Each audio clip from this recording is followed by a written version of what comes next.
Say oops, upside your head. Say oops, upside your head. Say oops, upside your head. Radio station, WGAP. Upside your head. Say oops, upside your head. Now on all you gappers and you finger snappers, you toe tappers, and you little lappers, those y'all finish with me. Upside your head. Upside your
head.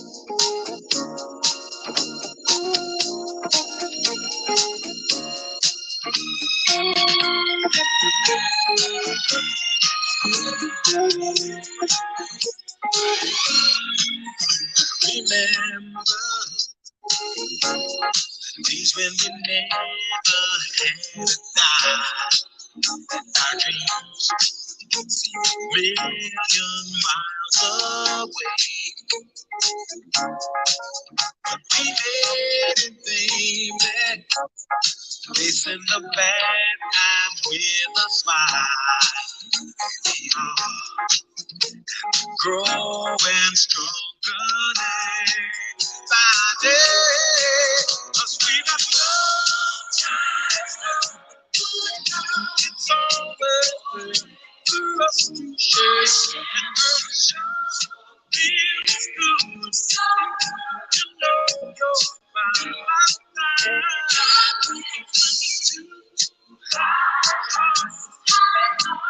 we just dance forever.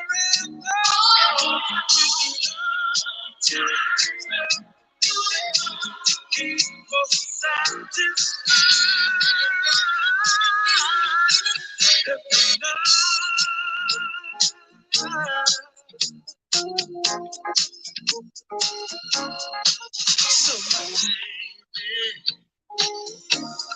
whisper the word I love to hear. Love, make you feel alright. 'Cause I need you, baby. Carry me on through all the years. Close the door and dim the light. Oh, we got love time.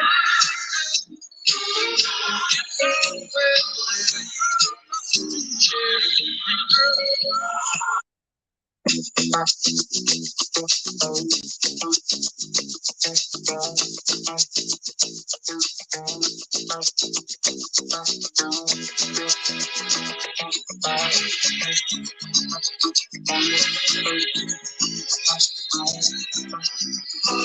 always when I wake up in the morning, love,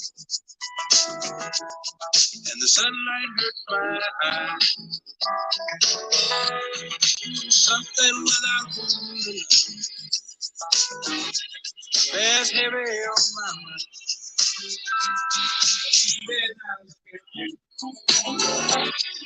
And the world always sweet. Just one look at you, and I know it's gonna be a lovely day.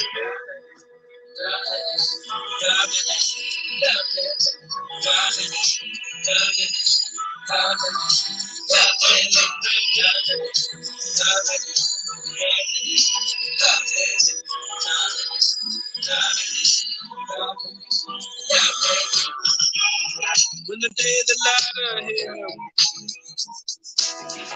seems impossible to face, when someone else instead of me always seems to know the way, then I look at you, and the world always will be.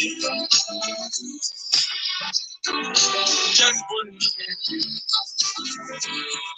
and I know it's gonna be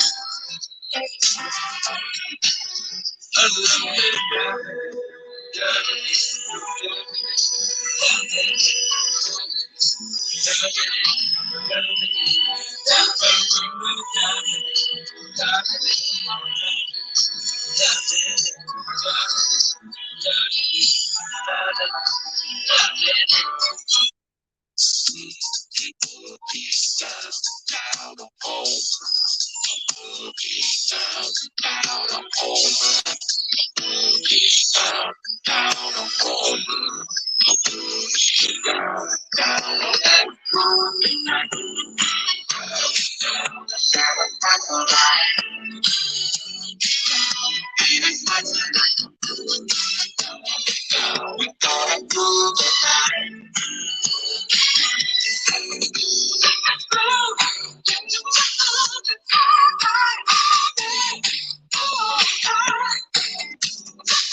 What's up, everybody?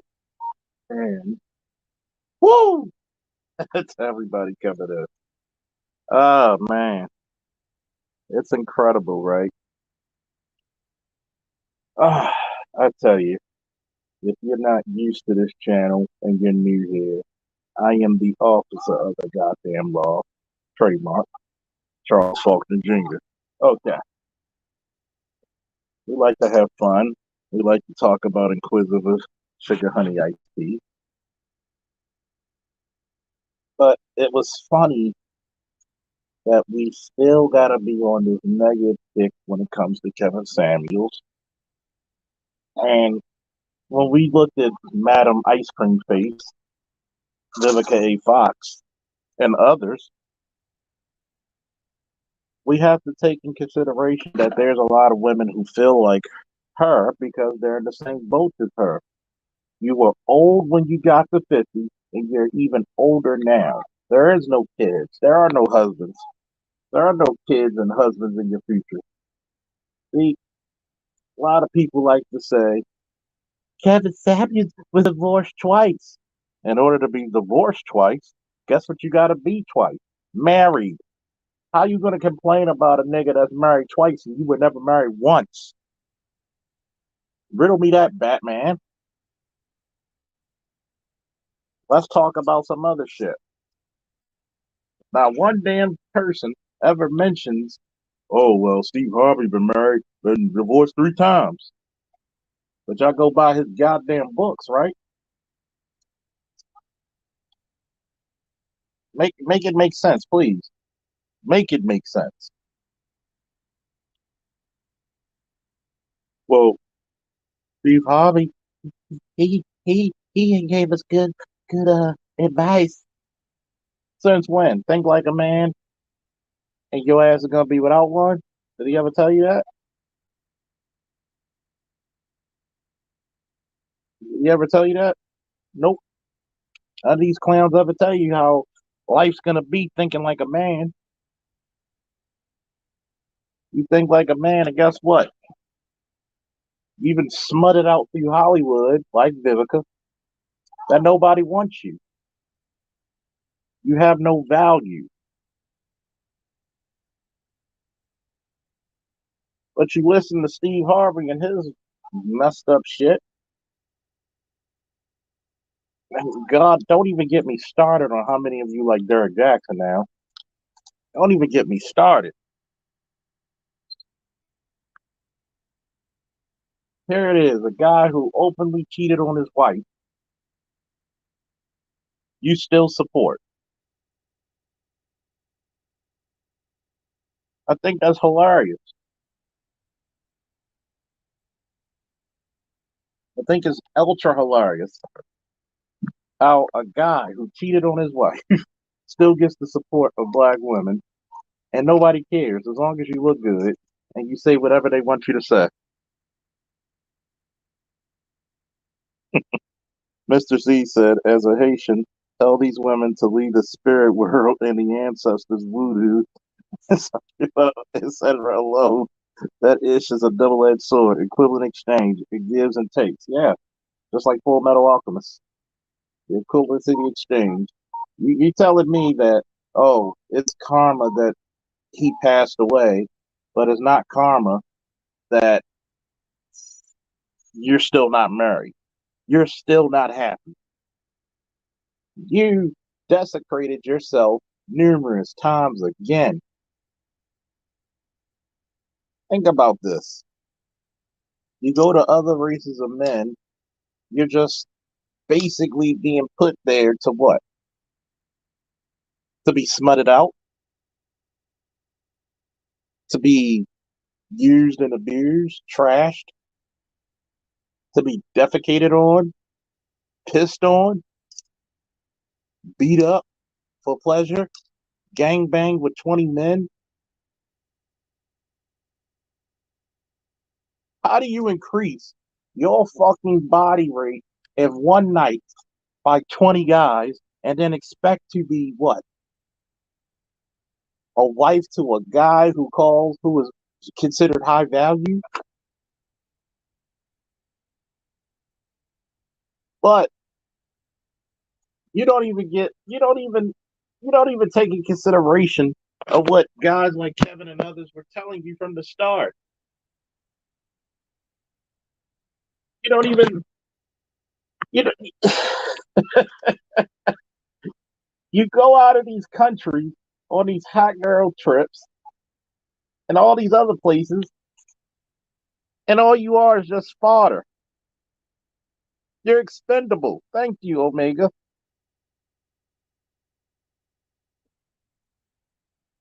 They don't hold you in value. You know why?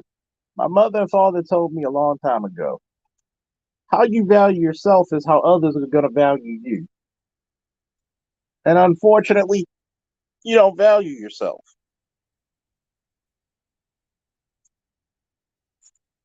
The only reason you get upset with people from the manosphere and Kevin Samuels and others is because we tell you the goddamn truth. And Kevin was nice about it if you really, really want to think about it. Very nice. Very nice.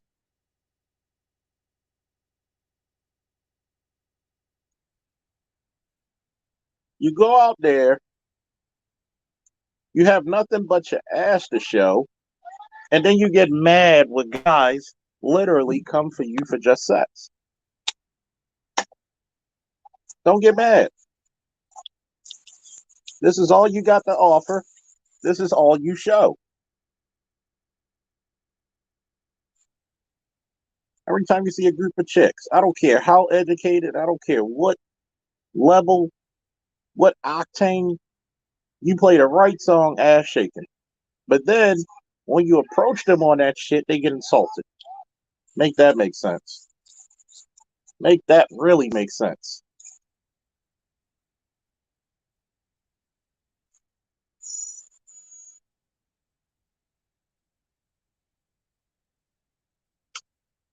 All of a sudden now, you can't even be a moral compass to your own damn kids.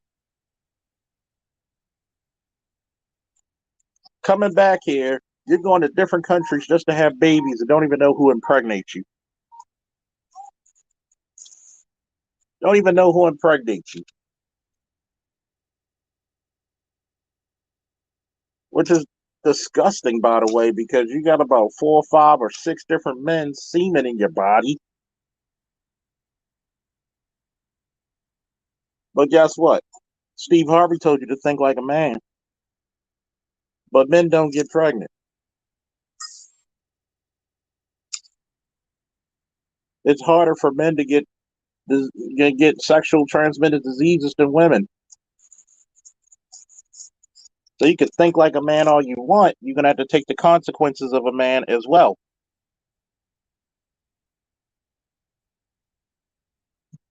All it is really in this day and age is that just tell us you don't like to be told what to do. Just tell us that you want to be wild and we should, we should care. We shouldn't care.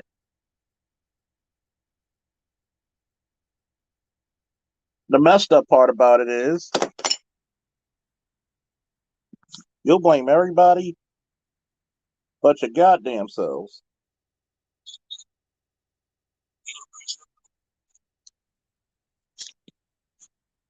You'll blame everybody but your goddamn selves.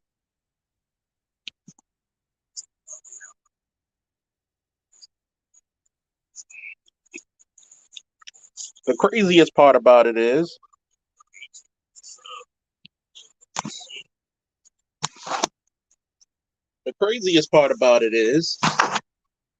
is that you're given the freedoms you want and the decisions to choose.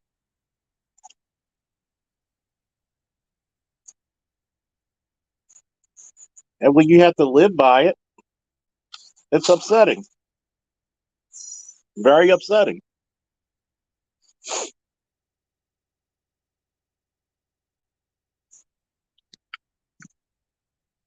It's actually comical if you think about it. You got Creflo, you got Derek Jackson speaking about Kevin, and all these women talking about he put women down. How? I had a young lady. Hold on for a second.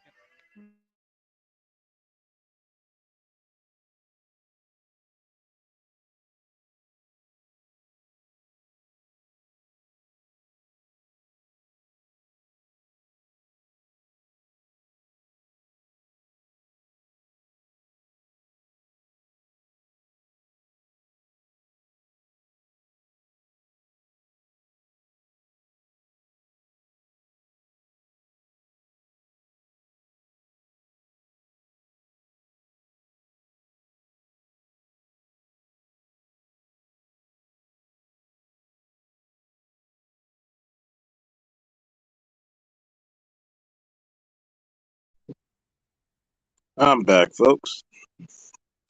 It's funny because when you have the freedom to do what you want, you got to take the consequences and whatever happens due to it. You go over there, you smut yourselves out. Hell, you don't even have to go across seas. You do it here.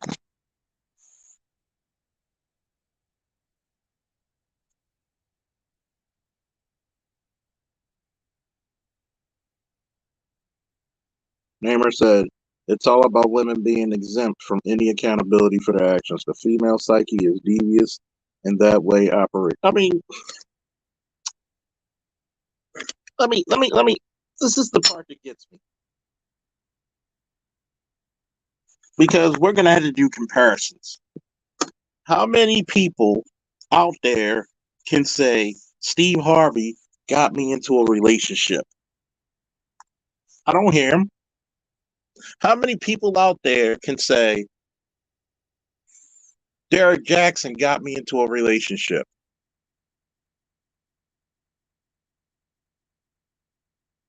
But I know several people who haven't gotten in relationships.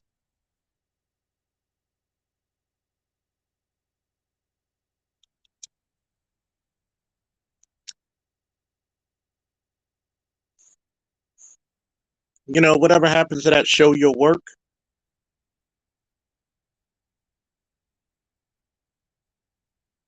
when the work is shown, people still don't like it.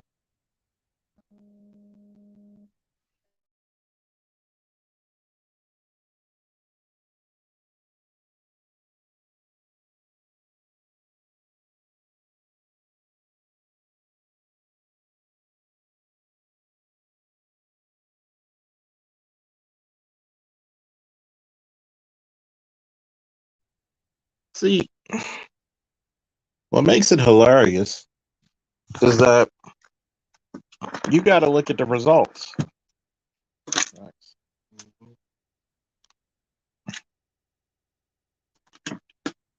You got to look at the results and say, is what I'm doing getting me what I want?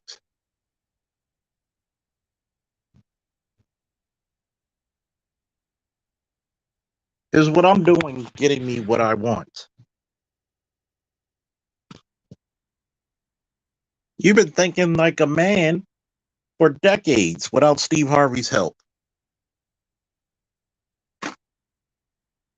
You've been sleeping with Tom, Dick, and definitely Harry.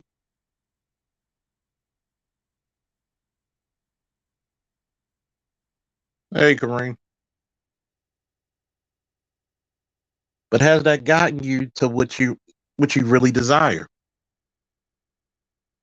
See, I notice more people try to try to debunk men like Kevin, BGS, Angry Man, O'Shea, Obsidian, and myself, and others, but they have yet to bring any substantial proof or any proof at all. Nothing tangible.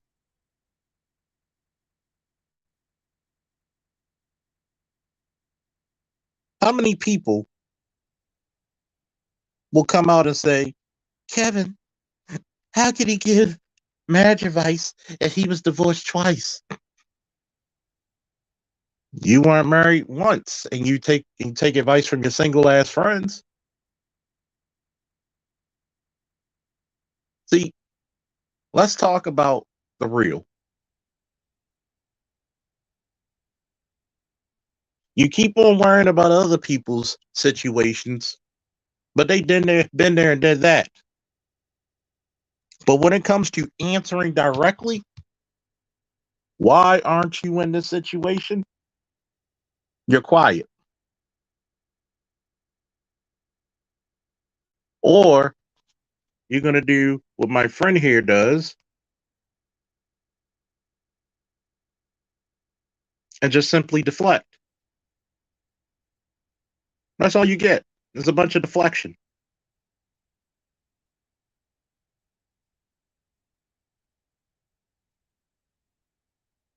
A guy who's been married twice is going to have damn good information of why to get married in the first place if you need to.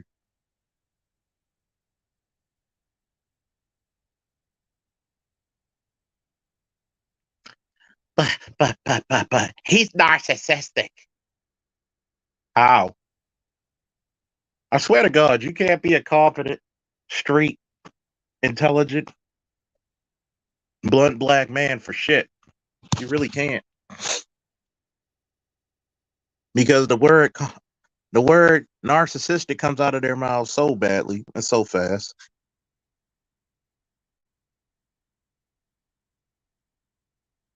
Am I pro marriage? Sure.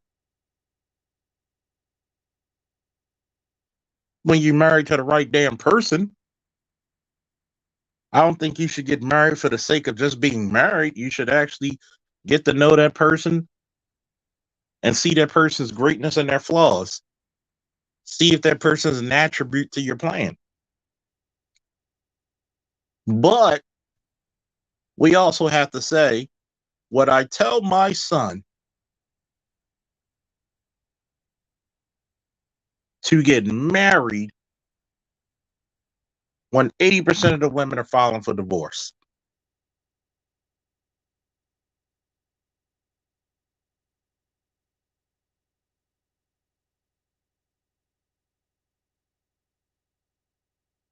Oh, would you go to Vegas and try to gamble if you know that fucking 80% of the time you're going to lose?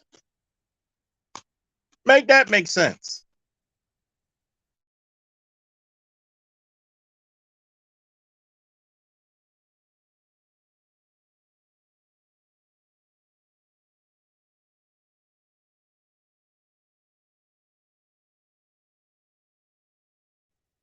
Make that make sense.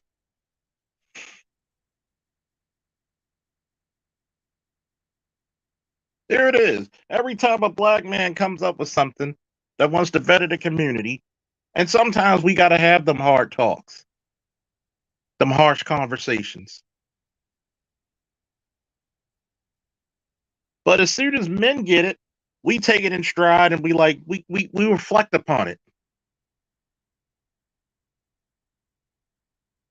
And we say, you know what? Maybe I do need to step my game up.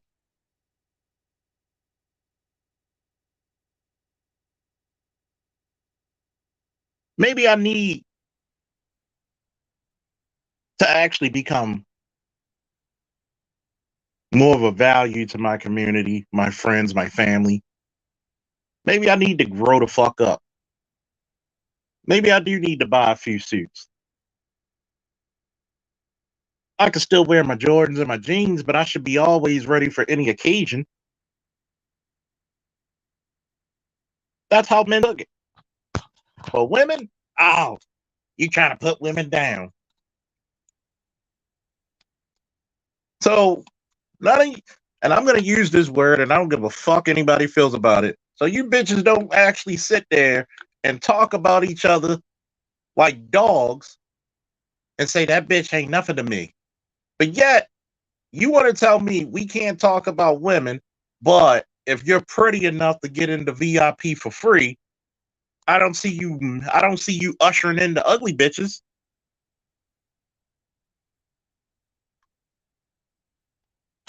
You know what your advantages are. I just got off my Facebook with a young lady who tried to say, well, beauty is subjective. If that was fucking true, why do we have beauty pageants? How many Lizzo built motherfuckers win Miss America to this day?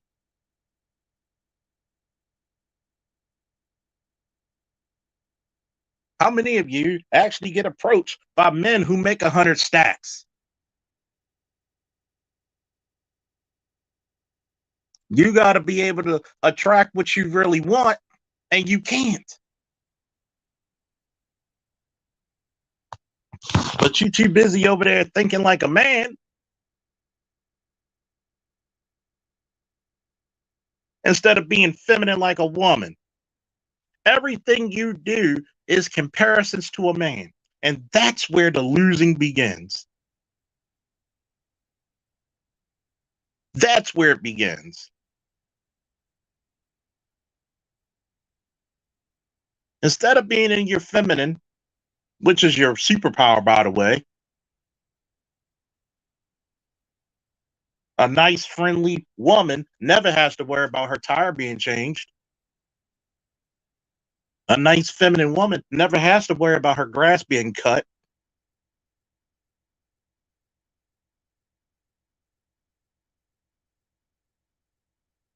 A nice, feminine woman doesn't have to worry about the dangers of the night because there will be men to defend her. But all you other chicks, I fight men. But at the same token, why ain't anybody protecting me? Because you're a walking contradiction.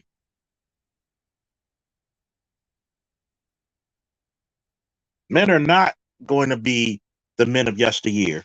We're not going to take your bullshit.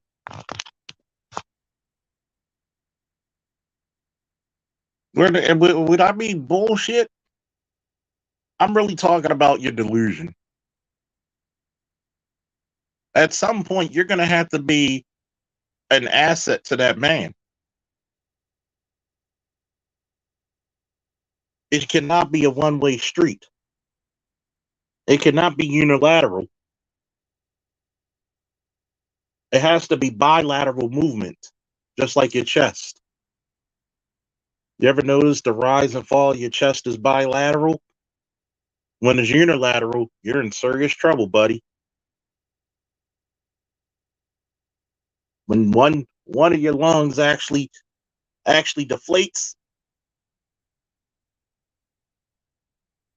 they're in serious trouble. And that's how relationships are. You have to have bilateral movement. I don't want a woman that thinks like a man. For what? I wanted a woman that's manly. I would have been gay.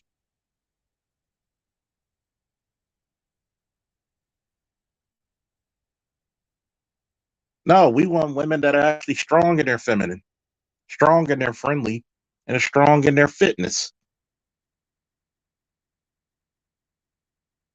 Don't give me these excuses of a man being divorced. I have friends who've been divorced, married twice. Sometimes things don't happen straight away. We're not in the year of great grandma and grandpa who've been married for 50, 60 years. Especially for those of you who can't stand each other for 50, 60 minutes.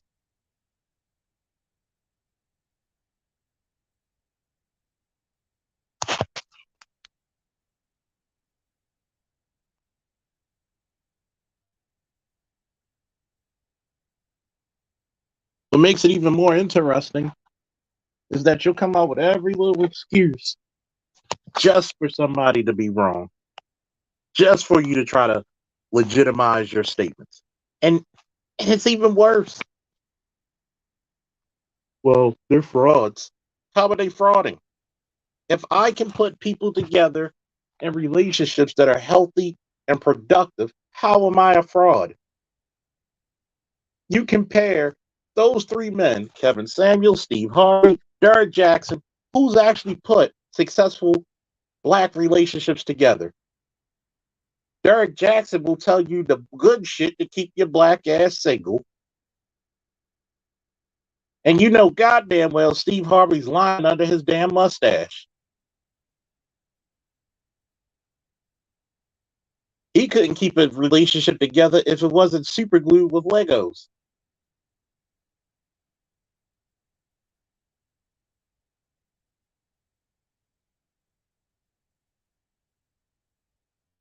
But this is all you want.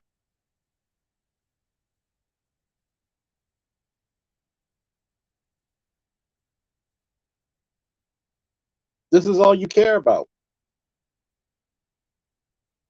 Well, we don't need to talk about Steve Harvey. Steve Harvey. Compare. I want you to really compare. I want you to really think about the next statement I'm going to make. How many dating coaches and self-help gurus quit because they said Black women were unreasonable? And I'm not even trying to shit on you, but I want to know.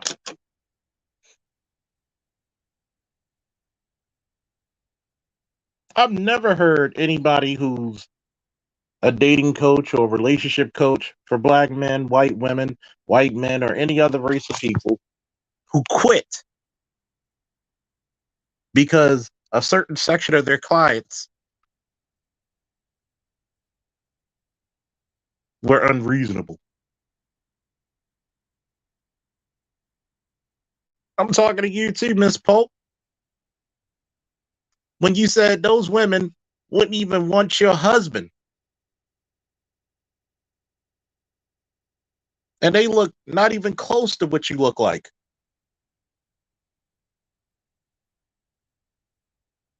But of course, you know you're going to backslide like a motherfucker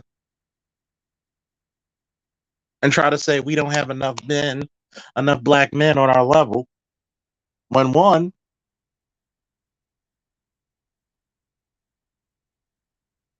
why would we pick somebody who's diametrically opposed to us?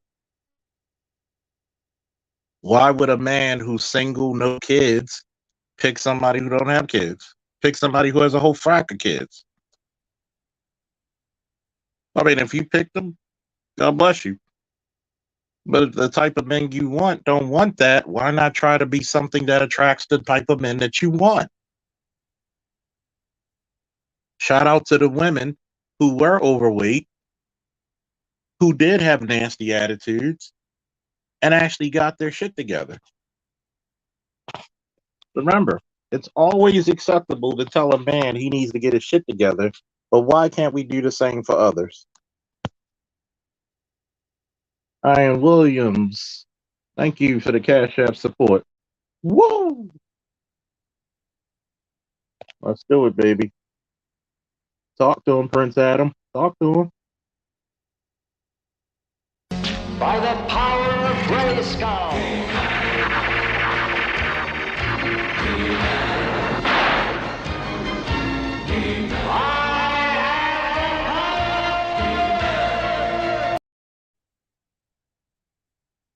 Appreciate that, Mr. Williams. What's up, Snowman?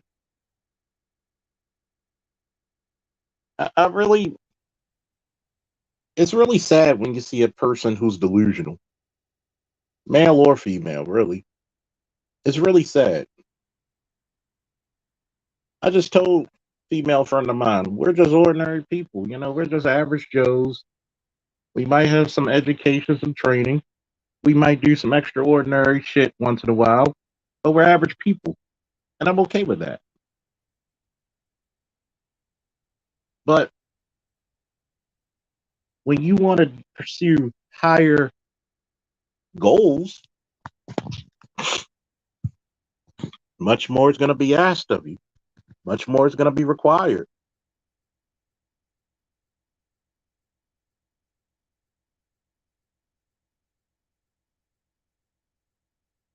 What's wrong with that?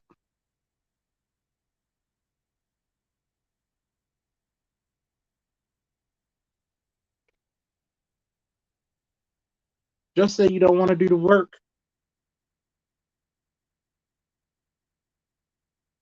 Just say you don't want to do the work. Just say you want it easy. It's okay for a black man to prove himself, but he's got to prove himself before you act right.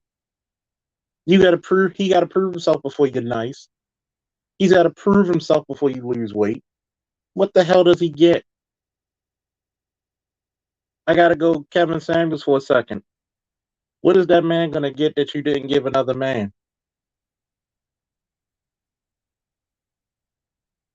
I'll wait.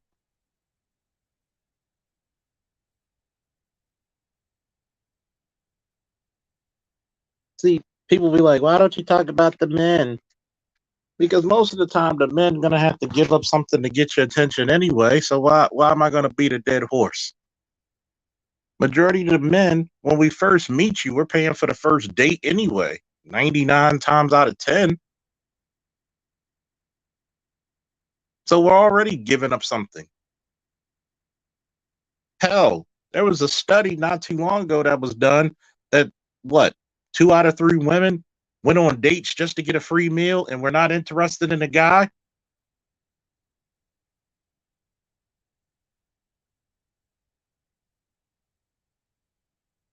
What do we get compensated for our time and effort?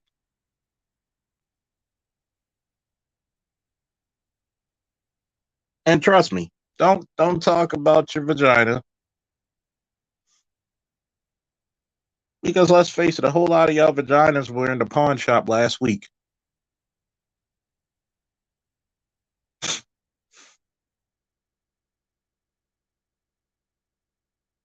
That's it. Why should we bother? You thinking like a man that you can go have sex with anybody, end up pregnant, and you got to pick wheel up daddy to find out who's the biological.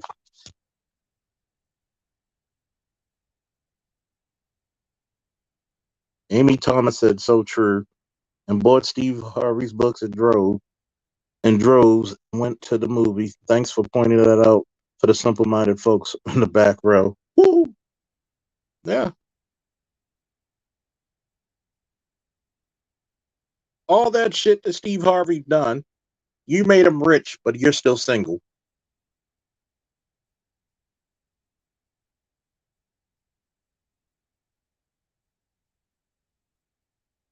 Mr. Z said 1/3, and that was the women willing to admit they go to dinner dates with men that they're not interested in. Yeah, that's just the ones that admit it. See, nobody ever talks about how conniving and how vindictive a woman can be, because that's called shaming. A man can be interested in you very highly. And I know there's several women who destroyed that man all for the sake of money and a free fucking meal. And then most of you are so fucked up in the way, not only you'll have that guy take you out, you're not interested, you'll order the most expensive shit, get home, get a doggy bag, and bring it home to the nigga that's banging your back out and who treats you like shit, but you run after him. And this is what you usually do in your 20s and your early 30s, around 35, 40. Oh, you try to look for that nice guy again.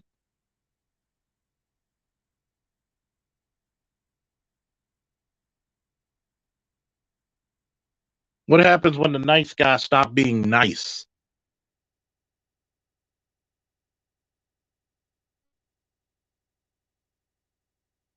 You chicks want Roof Chris, and half of you just deserve ramen noodles.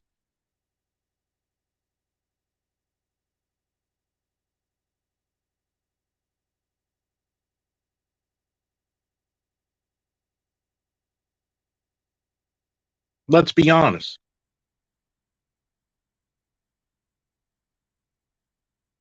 If a man was really fucked up in the game, first thing other men would say, broke niggas don't need to do any fucking. Here's a job. Get your shit together.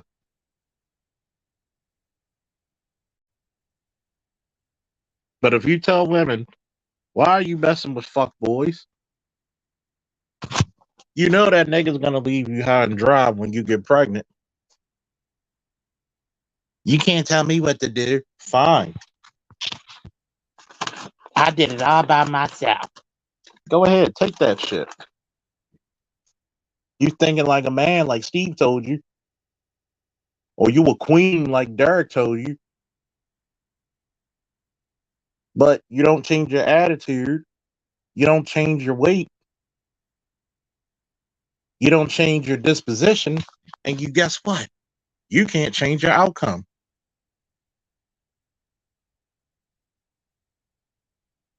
See, I'm convinced the black community wants to fall. It wants to fail.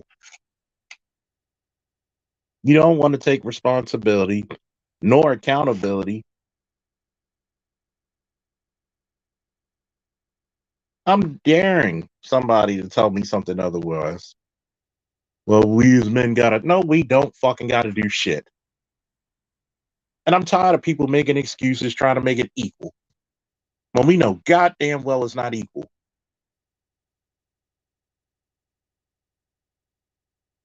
See, black men always been shitted upon.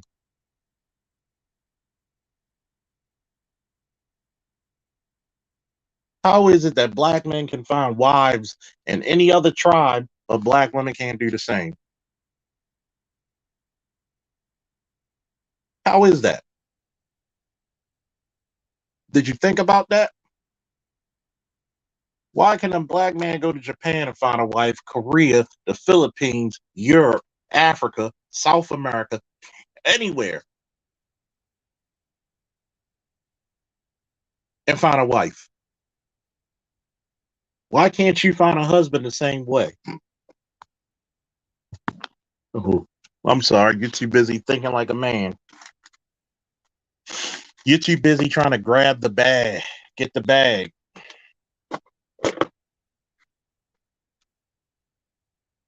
Electrician, Little Rock, what's up, brothers?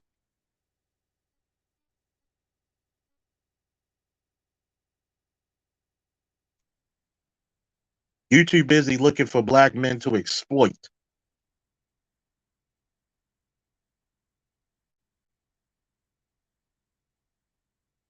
Too busy.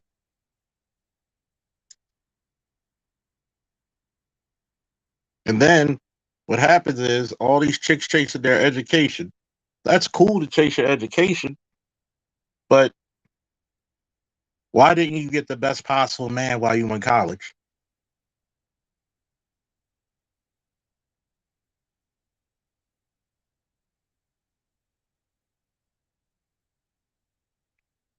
You know what? I'm going to go back a few years, right? And I said this.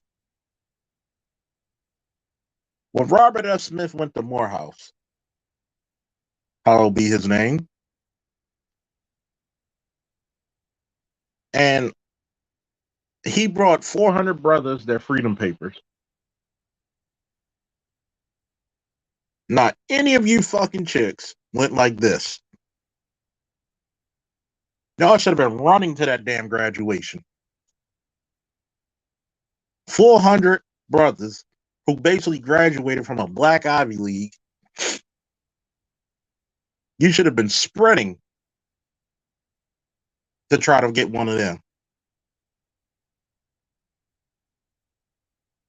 How many of those parents from the Spelman and Georgia Tech and all that other shit didn't tell their daughters, you better get one of them motherfuckers?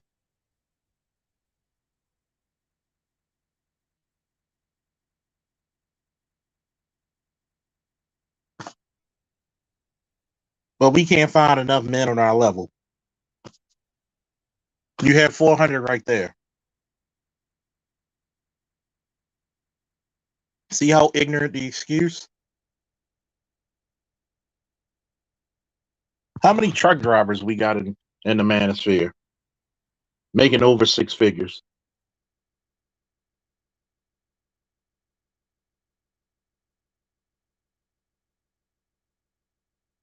That corporate chick making 50,000 a year, looking down on a man making 150, only because he drives a truck to make his money. I'm getting so tired when chicks be like, they put white women on pedestals. Have you ever seen the treatment? Is that white woman going to invest into that man? That Hispanic woman, that Asian woman? See, because you're thinking like a man, like good old Steve told you,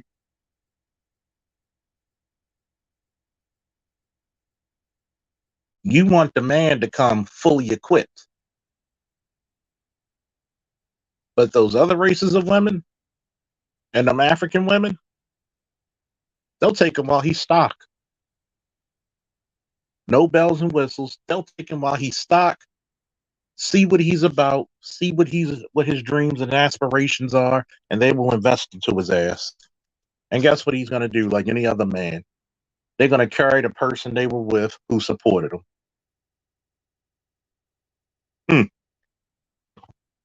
Like, share, subscribe, and donate, please.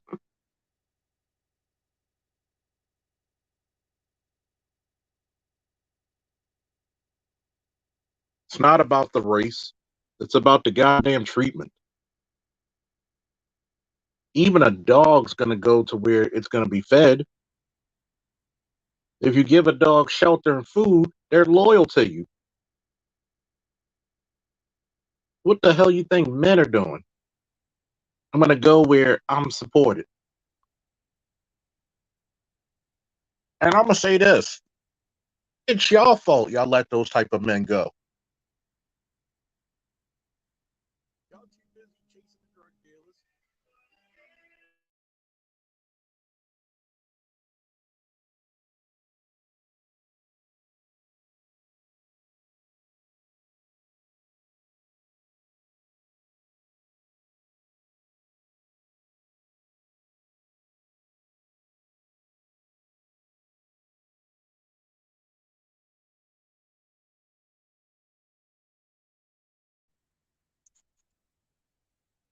I'm gonna blame it. Y'all had first options to those high value, successful black men. And we as a community, as a whole, both men and women, we shunned them.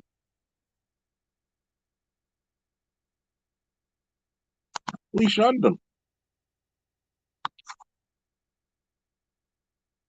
We ostracized them. And then we're stupid enough to let our best and brightest go to another fucking community.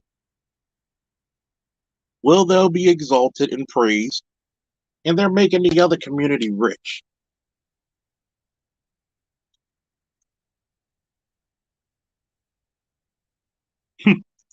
Other black women will take a black man before, excuse me, other women will take a black man before he supercharged or turbocharged the car, before the roll, the roll cage, before the wide sticky tires when he stopped.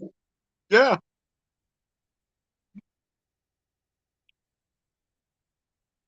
think about it. If that man wanted to be an engineer and he needed money to finish his last year, those other races of women will work around the clock to pay that tuition.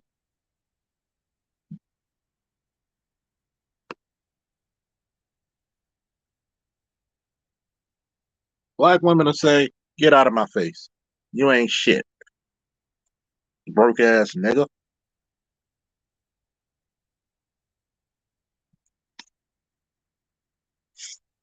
But you be upset about Maria, Becky, Mei Ling, and Jasmine.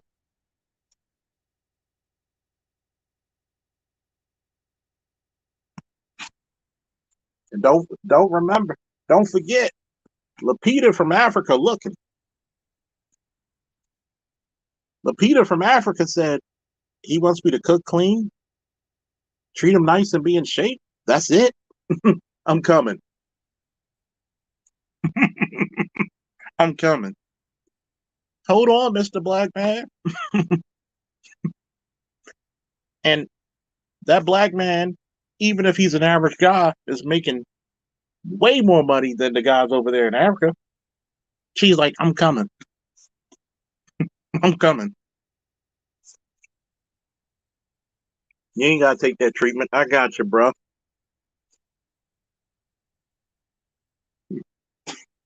They ain't fighting fair.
Mm-mm-mm.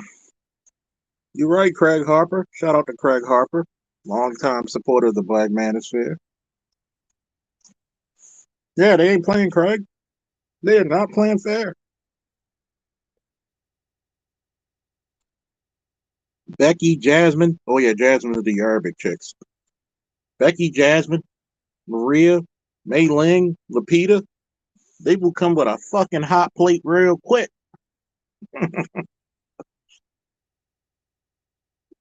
They go over there to that mechanic shop and they see a guy they like. And they bring food to that guy. He's been working all day on cars and trucks. And he's hungry. Oh, he winning. He's winning. Salute to Craig Harper for the Cash App support. Talk to him, All Might. Now for a lesson. You may have heard these words before, but I'll teach you what they really mean. Go beyond! Plus!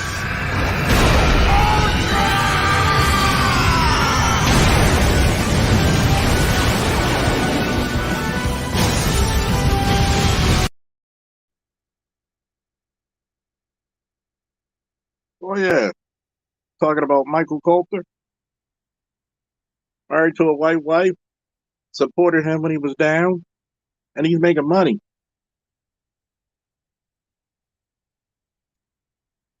Only time black women gave a damn about him was when it was Luke Cage.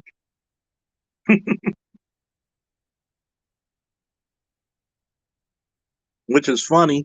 That brother had to be damn near a superhero for him to get attention.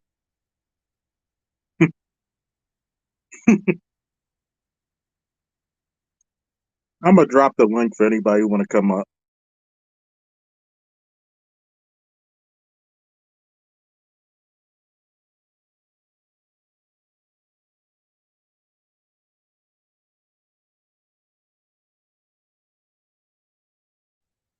I've been watching anime since Thundercats and Project 8 go. Hell, I enjoy episodes of Gigantor and Astro Boy.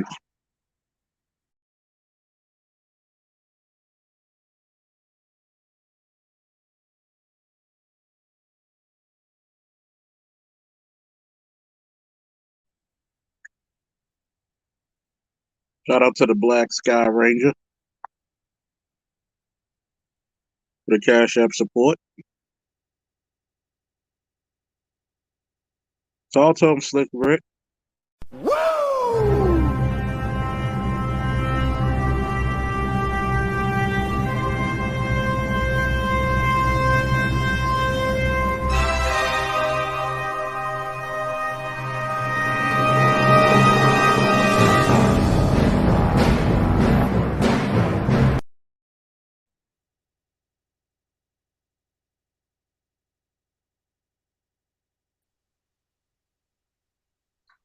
We What's up, Mamie? want the link. Gotta have that link, Charles. We want the link. Give us the link, nigga. Sorry, I had to do, the Funk and Dev commentaries, but yeah, like I mentioned, Mike Coulter, when he was a struggling actor, his wife, who was white, supported him. Now let's not forget the brother's from South Carolina, but he went up north to college, and he got his degree in arts and everything. But after he got success with Luke Cage and everything, hold on. After he got a success for Luke Cage, he repaid his wife by giving her a child, because she said she was willing to put off having a baby until after things got sorted out, because he was struggling, and they knew it wasn't a good time to be having a kid in such a situation. Once they found out his wife was right, that's when the attitudes changed and everything. But going back to Kevin Samuels, something really important we have to understand. All them cats who talking shit about him, especially now kicking him while he hasn't even been laid to rest. He hasn't been laid to rest, has he? Charles? I'm still here. Has Kevin Samuels been laid to rest yet, or what? Still haven't. Not yet. Rangers haven't been made, or what? Not yet. All right. As I was saying, he hasn't even been laid to rest, and now these guys are talking shit. Like, because the thing was like a Creflo Dollar, Steve Harvey, Derek Jackson. The thing is, a lot of these women want to be lied to. They want to be lied to, and these dudes understand you can make money by lying to these women. Kevin fucked up the money for these dudes by telling it like it is. That's why they had to come after him, because he would cut in their profit margin. And you want to talk about narcissistic? Kevin Samuels was the farthest thing from a narcissist. If you want to talk about narcissist, look at Derek Jackson. Any FBI psychic profile to look at that dude and said, that motherfucker's a narcissist. Look at how he's talking, the way he's doing all that shit. and the way he's like scooting around his responsibilities and accountabilities and shit like that. That's only Master a narcissist manipulator. can help. He's a master Yeah, manipulator. and he exactly Creflo, like many preachers, he works like that. I mean, that's why Prince always sang about thieves in the temple.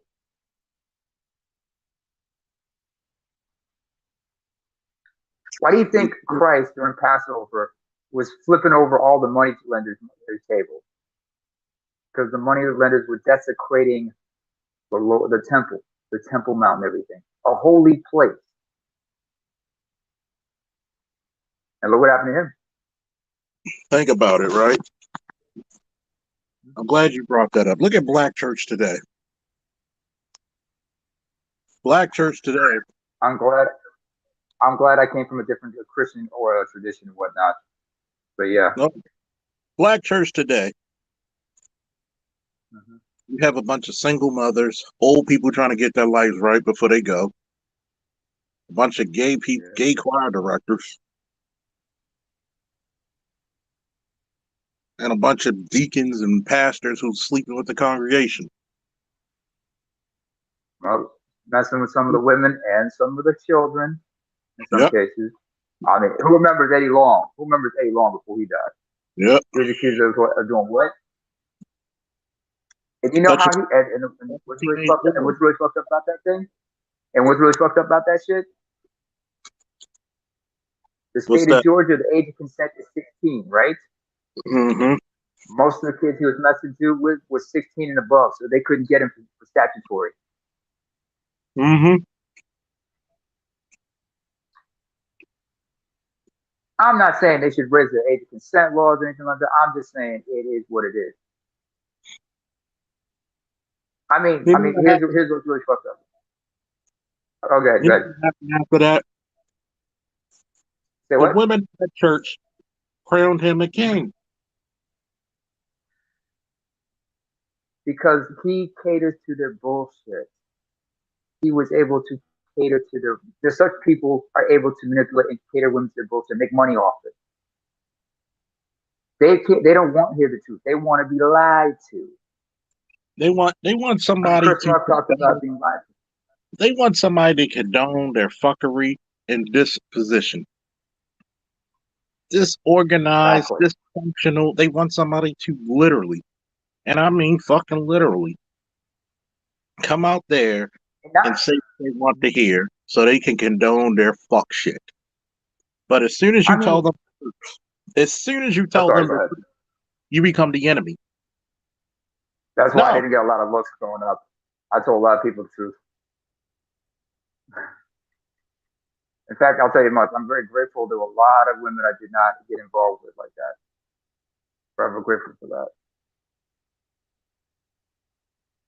Sometimes there's a blessing in being rejected. You know what I'm saying? Because like you see the real person come out. But I digress, as our favorite mother trucker would say.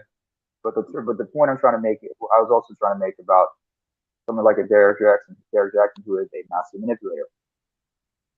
He has that chaotic, his aura is that chaotic, dysfunctional energy. And a lot of dysfunctional women are drawn to it. You said it before, man. Damaged people. Traumatized people. Hurt people. Dysfunctional people bring dysfunction. You know, it's funny. I'm still getting comments on that comparison to Derek Jackson and Kevin Samuels on my page. And I notice it's a bunch of the past their prime chicks who always complain. You're past your fucking expiration date. You wear makeup to cover craters and holes. Mm-hmm. Let me swing it back to a couple of things I gotta mention here. That was no abuse. Do you know what abuse is? Abuse is physical. How can you abuse women who abuse their bodies when they eat too much? How can you abuse women when they abuse the goddamn children they're supposed to be raising? How can you abuse women who abused their fucking relationships and broke up their homes. Because they thrive on dysfunction. You're talking about dysfunctional people. And once people start to see how dysfunctional they are, they have to try to abuse other people just to maintain control. I mean, that's the point of having children for a lot of such women. It's just to have somebody who they can control or talk down to, somebody they can boss around to. I mean, that maternal instinct is not really there. I mean, look at it this way. Like, I'm glad you brought up that thing about like some women go do like what they do, food excursions. Mm-hmm.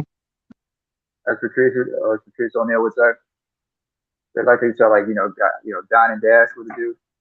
Like they try to get that expensive shit and whatnot, try to order on the expensive side of the menu. If you remember, like I remember with Healy had a joke about that. He said, ladies, you do know that's the fucking side of the menu, right? Steak, lobster, and dick. You know that's a combination.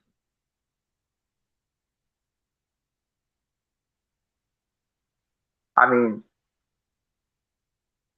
it's, do you remember when we had do you remember when we had cousin T-Taw here? Yeah. That's not okay. There's something I need to bring up. I need to get all this out. Sorry for interrupting. You know how you and I know it's not messed up, but like I said with Tito, when he's talking about like when women talk about certain men, understand that, and we have to understand this first. When a woman's talking to us, when they say certain things, understand that they are being purposely vague or ambiguous. Because if they told us the truth, then they realize, oh shit. Then that would make us realize we have to walk away and stop giving them that attention that they desire from us. It's maybe glow gray because they're not getting the attention from the guys they want, but they still need to keep the simps around. And it's the virtual harem concept.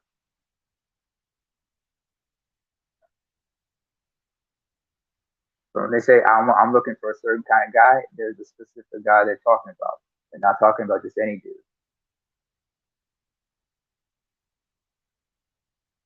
You know what I'm saying?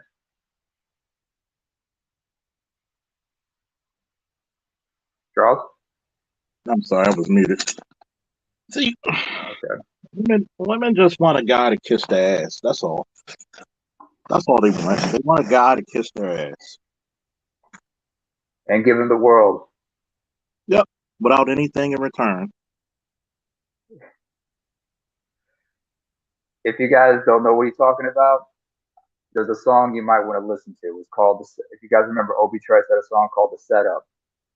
On the remix, you listen to what Jadakiss said, because he was dropping jewels of knowledge in that one. Like he said, rule number one is this is a dirty game, so you never spend money on a dirty game. You never spend clean money on a dirty game. He even goes forward and says like, you want to deck him and deck her when you should just use it from the neck up. Instead of taking the shot, take his scandalous ass to the dock and make her get a check up. Not for nothing.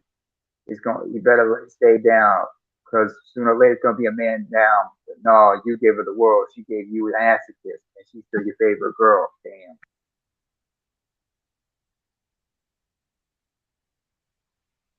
Think about it, folks. It's funny. You get these comparisons. Yeah, there's a lot. Guess what? Half of you are single. You're just hating men. Women like this only see men as tools. Nothing to be loved, nothing to be served, nothing to be helped. Nothing to be used and discarded. That's it.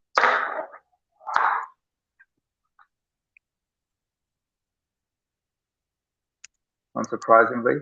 I mean, I remember when I was growing up,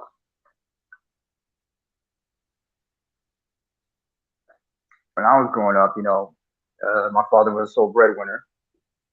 Anytime he came home from work,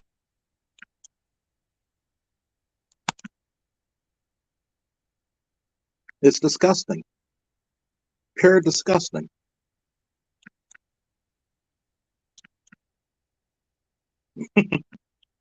You can't tell.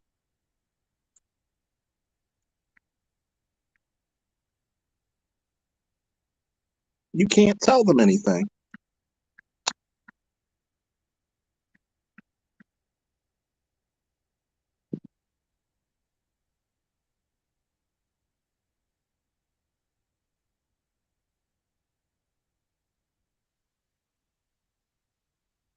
Charles, did you mute yourself again? All right. I think we're experiencing technical difficulties. Anyway. See, it's funny because a lot of women want to talk about men in power. Men in power don't like Kevin Samuels. Men in power love Kevin Samuels because that's how they really feel. Because first of all, a lot of them relate to him. Because many of you forget that. First of all, Mr. Samuels, yes, we'll be watching our mouths and respect the man's memory. Mr. Samuels, first and foremost, was from the corporate world. He is from the upper echelon of society. He came from the corporate arena, which means he interacted with a lot of movers and shakers to a certain extent. High-powered men, high-value men, many of them are from the top, of the top, best of the best. Many of those men, I would not be surprised, who had been clients of his, whose image had been, improved by Mr. Samuels. See, people don't realize this, Namer. They get guys like Kevin Samuels to improve their image. This is not his first rodeo. Do you know the level of skill and education that comes from the Black manosphere alone? Boundless. We but got not only. PhDs. It's more than just that, Charles. It's more than just that, Charles. Military personnel. Yeah. Veterans. Doctors. I mean, how can you name the unnameable? But here's the thing, Charles. Anybody who was a client of Mr. Samuels, not only was he teaching them about the finer points of being fashionable and impressible, and how to carry themselves, he was giving them important life skills that they carried on even to other aspects of their lives, beyond their careers. Hence the reason why we are all multifaceted men. Because the point is this: how you conduct yourself in one aspect of your life, you can take that philosophy and apply it to other aspects. Yeah, you gotta have the totality of the situation and grasp. Why? I mean, you could use a wrestling approach to certain aspects of your life. Things that you learned in wrestling, you can apply them you probably apply them in the military. Just like the art of war is useful in politics and in sports and in business. Why do you think in the movie Wall Street, Gordon Gekko, played by Michael Douglas, explained to Charlie Sheen's character the importance of picking up that book? He even tested him when he quoted a certain page of that book.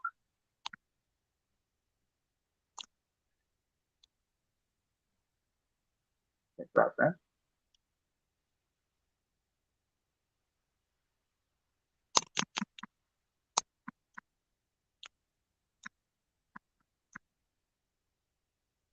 I mean,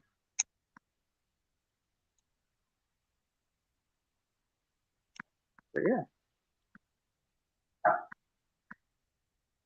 Ross?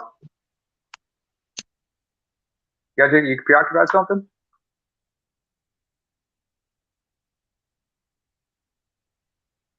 Yeah. I wonder who else is in the chat in the meantime. Oh man, what's up? Shout Let out me to guess. Cleveland Goodman. Talk to him, Oh, Prince thank Adam. you, Mr. Talk to him, Prince Adam. By the power of Grayskull.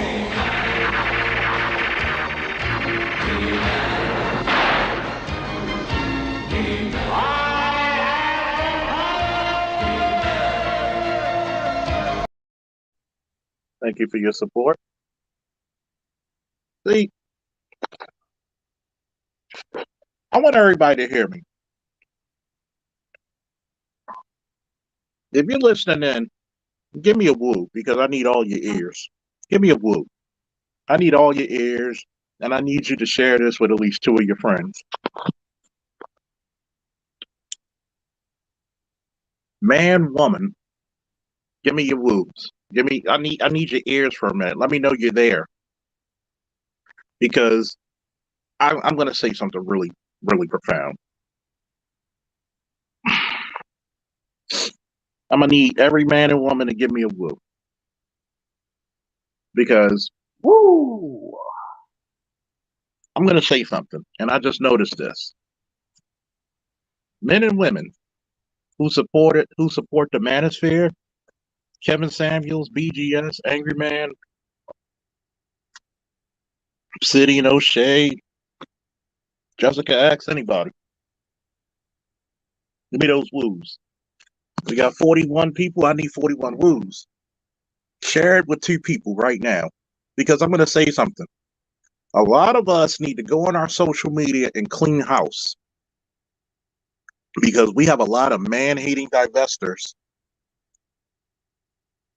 in a lot of our friends or followers who are diametrically opposed to your existence.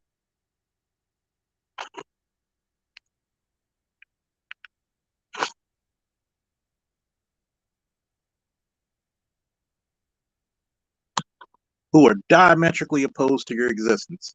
They really hate their blackness. This one chick just told me on Facebook, that's why we're divesting. I said, good luck with that, because hardly any of you could date outside your race. And then 2, we'll help you pack. We don't care. We don't care. Think about it. I'm not just standing up for black men. I'm standing up for black women who want successful marriages, successful families. You want to divest? Go ahead. And you'll be crying back when that man uses and abuses you. But remember, the original deadbeat daddy was that slave master who left you with them babies. If you go by the percentage of black women divesting, nobody wants you. See, you notice the black women who are successfully married have no issue with the message the manosphere brings. If you ever noticed that a lot of women, we had 3 women on the panel. What was it, Saturday? And they were thanking people like in the manosphere, like Kevin Samuels and others, for telling them the truth, for being square with them.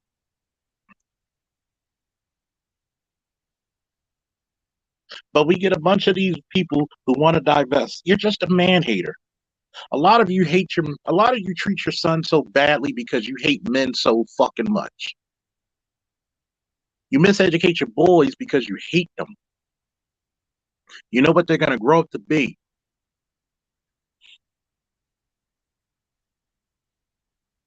Disgusting.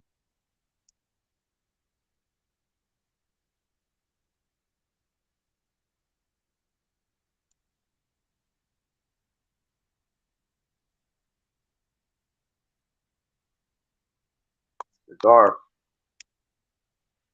It's disgusting.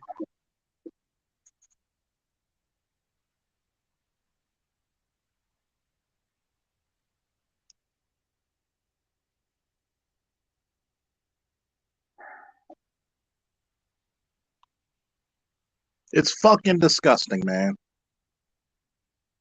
What's up, Ghana? Think about it. We can go to Ghana and find better women. And I date nothing but black women.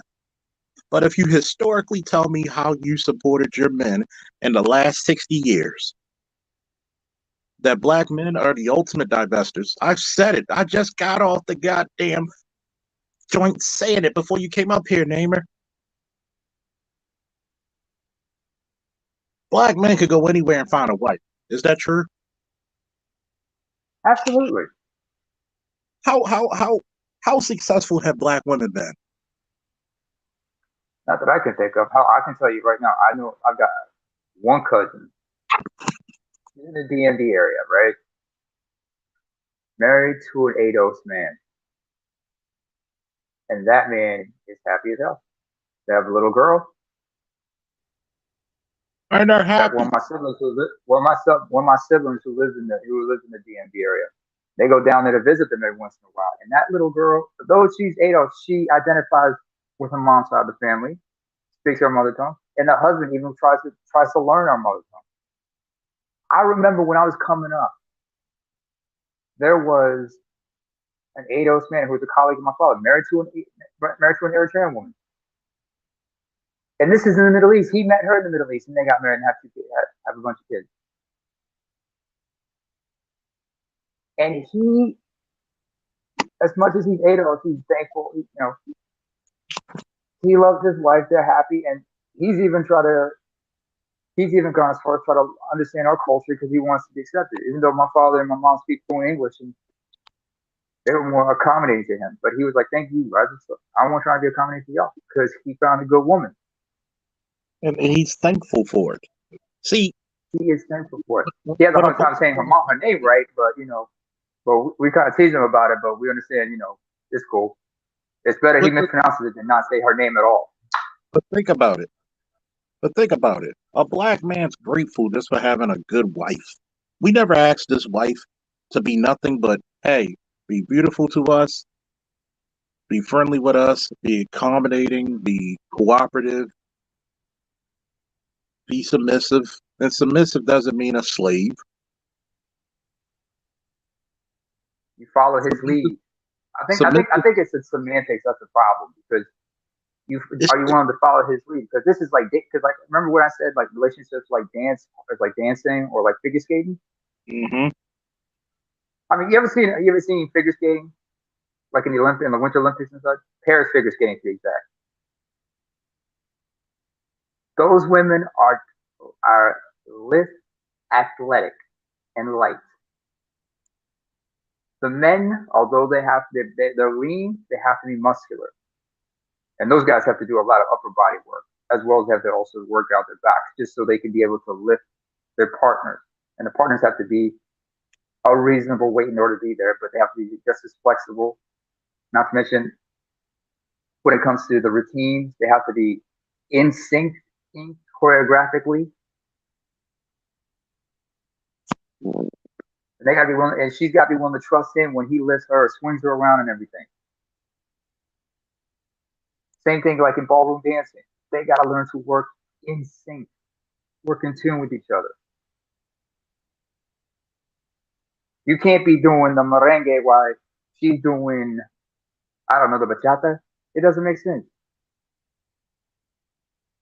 That's like you trying to do a stinky leg and her doing the Macarena from across the fucking dance floor. How does that make sense? It doesn't.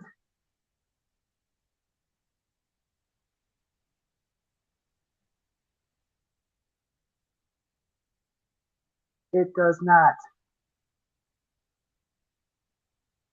That's right, Claude. Big Shirley is wrecking home. Yo, Claude, you from Ghana?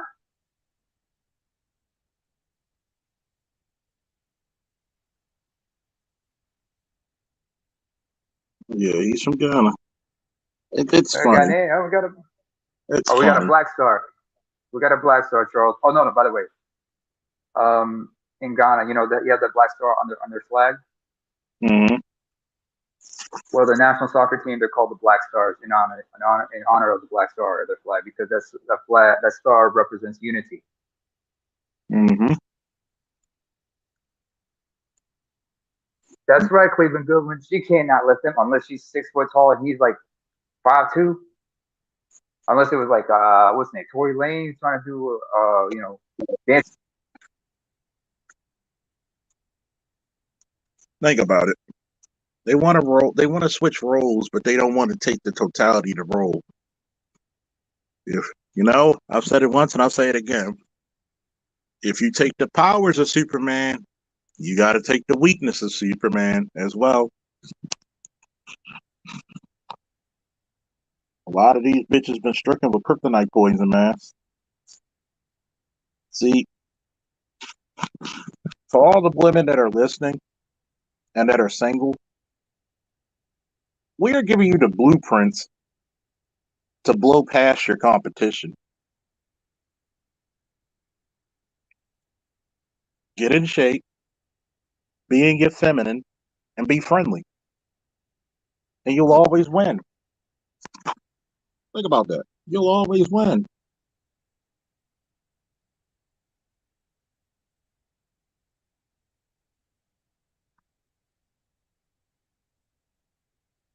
You'll always win. I never seen a feminine, fit, and friendly woman without a man. We are giving you literally the blueprints to come out winners. And it told you the majority of black women are so fucking stupid and so fucking narcissistic, they rather just live their lives as perpetual losers. You got to be stupid to go opposite of what the coach is telling you. Do I think it's all black women? No, hell no. I think it's the majority.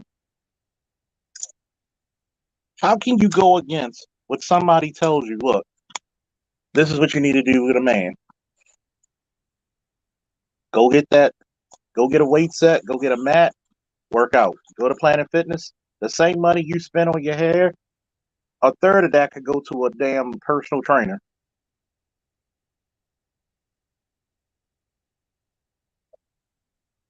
Go to charm school. Learn how to be feminine. Learn how to be feminine.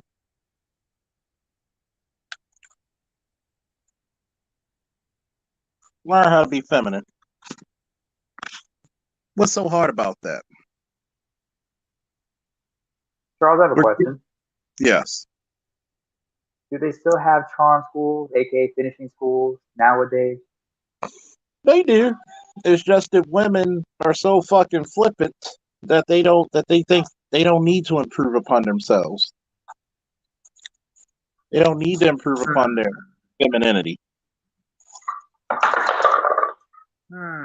But trust me, you ever notice they're much more expensive now because they're going towards the upper crust woman.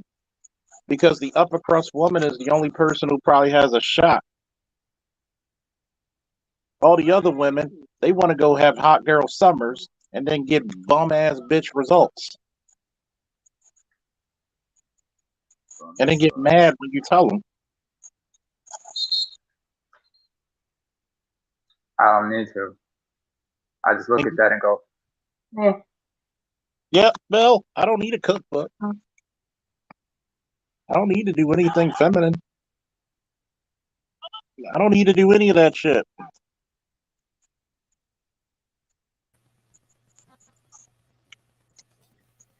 Unless it's for unless you're trying to impress a certain dude, but that's why you have that bait and switch.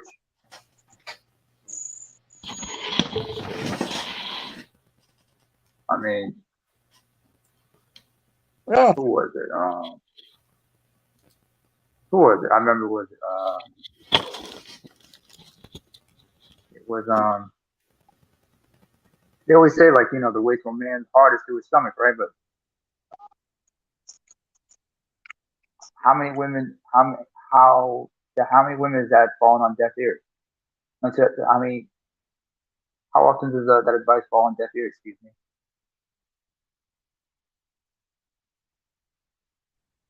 Too many times, man. Too many times. Too many damn times, man. I want the world, but I'm not ready to give it to you.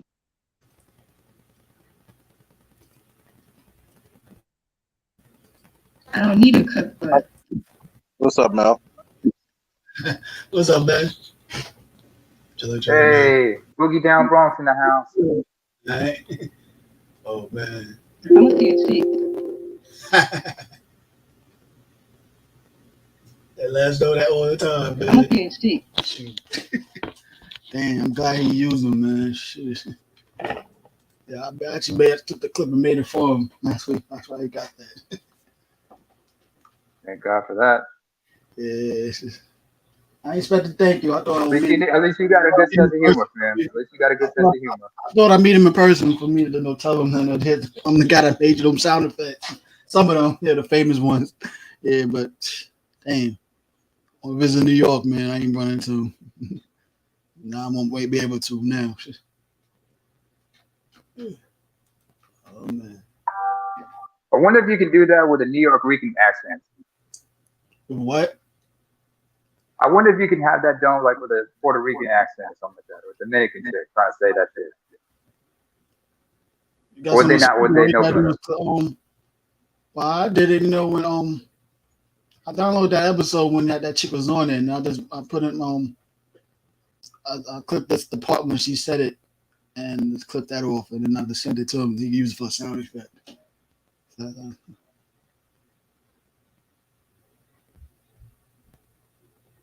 I gotta do I use Adobe edit, so yeah.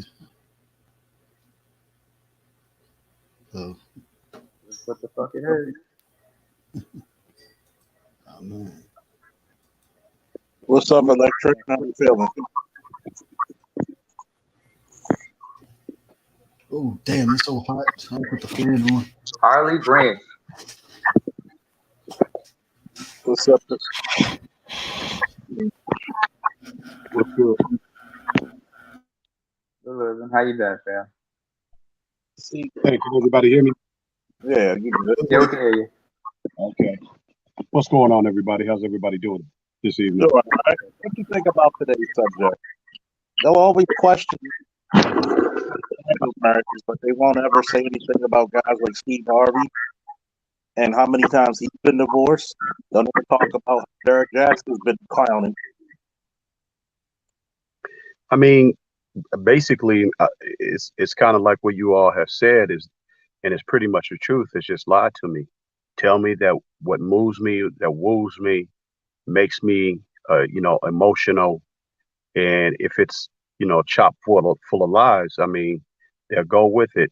One of the things about what Kevin that you can even notice as in his past, may he rest in peace, is that this brother made a significant difference because to get this all hate and vitriol that a lot of people are putting on Twitter. I've seen videos. Well, I haven't seen the videos, but there's videos of him, of them just going after him. I mean, the man has not even been dead. The body's barely, it's still, it's not even barely cold yet. And I mean, they just going ham. But what it says really is that he really pushed all the right buttons. And that's what the truth does. It pushes buttons that you don't want to have those buttons pushed to tell, for basically for you to look in the mirror and to look at yourself and say, hey, I'm not what I say I am. I'm not, this guy exposed me for living in La La Land. And for a lot of brothers, it is so really trifling for a lot of brothers. I used to tell brothers when I was a young man, I used to tell them, man, tell the truth.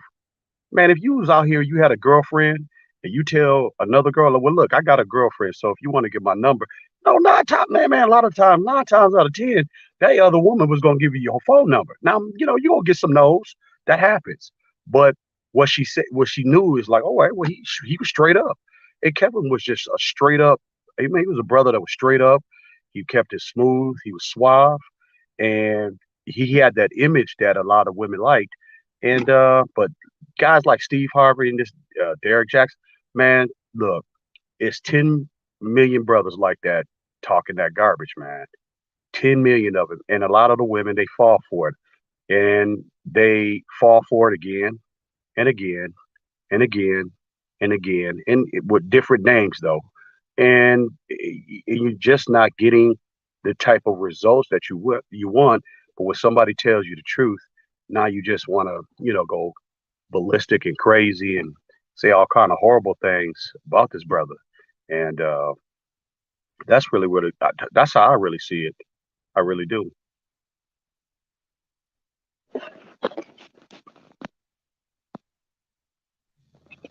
Here's my question for you, Harley. You're absolutely right about that.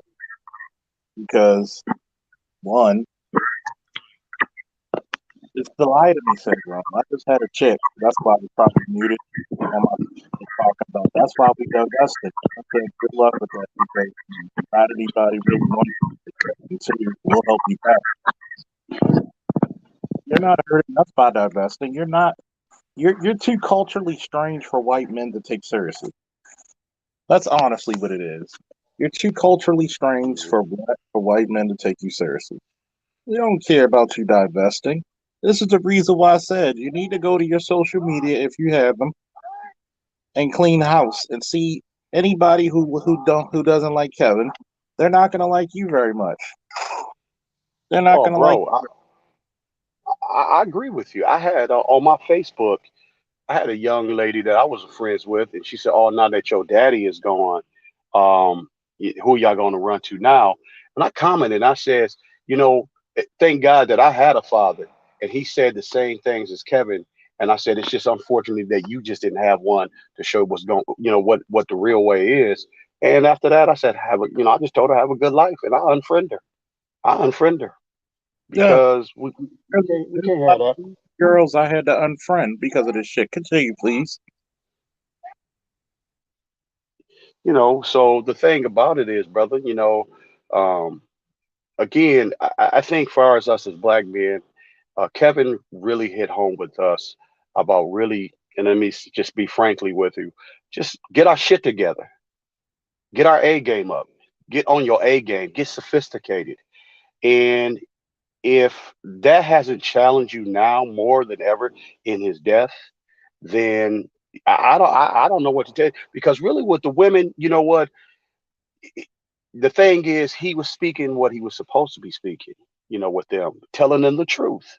Sometimes, it was harsh. I mean, some of it, but again, he really didn't come in harsh with them until they came in being rude, nasty. Like typically, a lot of sisters like to talk to brothers, rude and nasty, be very disrespectful. And he just kind of he checked them and put them in their place. And they didn't like that. They didn't like that. And that's a lesson I think we can all learn. Man, I want to say something about some of the male content creators online that's actually doing the same thing with some of these females on. And I'm glad you mentioned that Harley, yeah, about you got the daddy gun, what you gonna do now and everything. I heard some male content creators saying the same shit about even some from the dating coach side and everything, talking about see you go with the fake gurus and all that shit, fake blah blah blah and everything.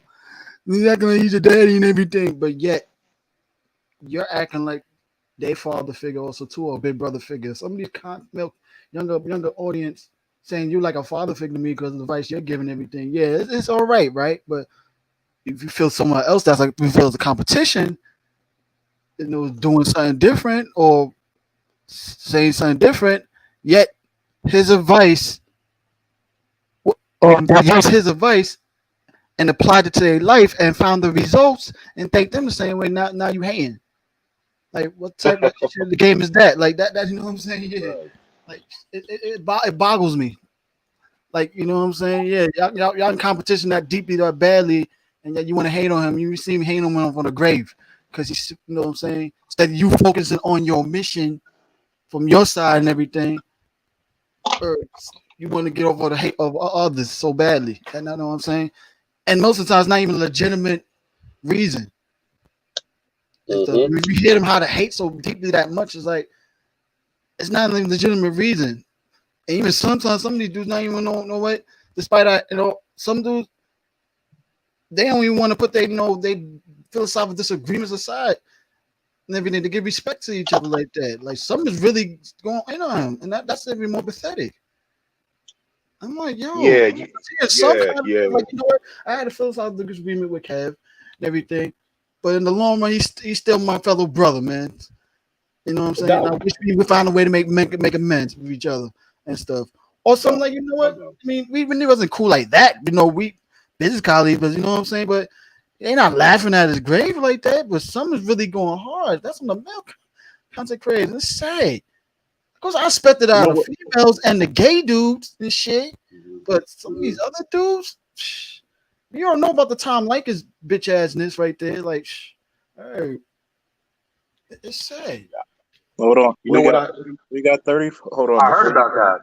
we got 34 people in the building. Guess what? We need 34 people to go subscribe to the Comic Book Supreme Artisan MC's channel. Don't forget to give him some love every Sunday. He's coming with his comics I guess comics explain is Rob's, but with his comic book take and different takes from a black man's point of view. Gotta support the brothers and support the manosphere. Woo! No doubt. No doubt. Yeah. No doubt. Yo, Mel. Hey, Mel. Yeah, Mel, can you hear me? yeah. Like you brought up Tom Likas, I was wondering what the hell happened to Likas, because he took to Twitter and just shot, just went off on him. He just said, "That's what you get," because when people asked him, "What the hell are you talking about?" He said, "The dude plagiarized me." He ain't What are played you around, talking man. about? Some He bitch gave ass you this. props. I'm glad ARC actually corrected that. He ain't doing no plagiarism and shit, yo, for real. Like, that's Shit, you listen to O'Shea Duke? Duke could get this just, is the first time. I mean, I heard the name ODJ gave before. him that. I heard the name O'Shea before, Duke like, and Jackson. everything, but O'Shea Duke. yeah, I heard the name before, but it's like Because he some called of the out dudes, Likas. huh? He called out Likas on. He put out a stream earlier responding to Likas's attack Who? to Kevin's O'Shea Duke Jackson. Yeah, He he called his put out ass a out. stream where he responded to it. He called it what it was.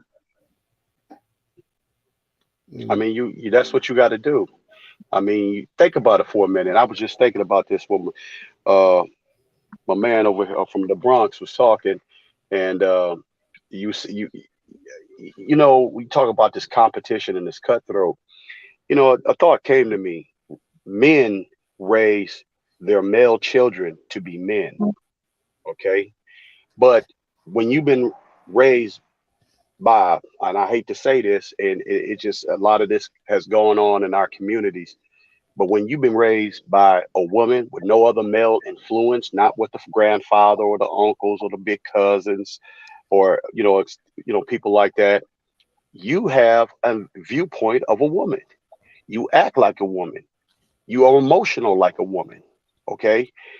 I've had so many women used to say when they used to hear guys do things or say things like women, and they would look at a guy like, "Oh, oh my God, what is wrong with you?" Because you just got that bitch tendency. And that's what's happening, my man.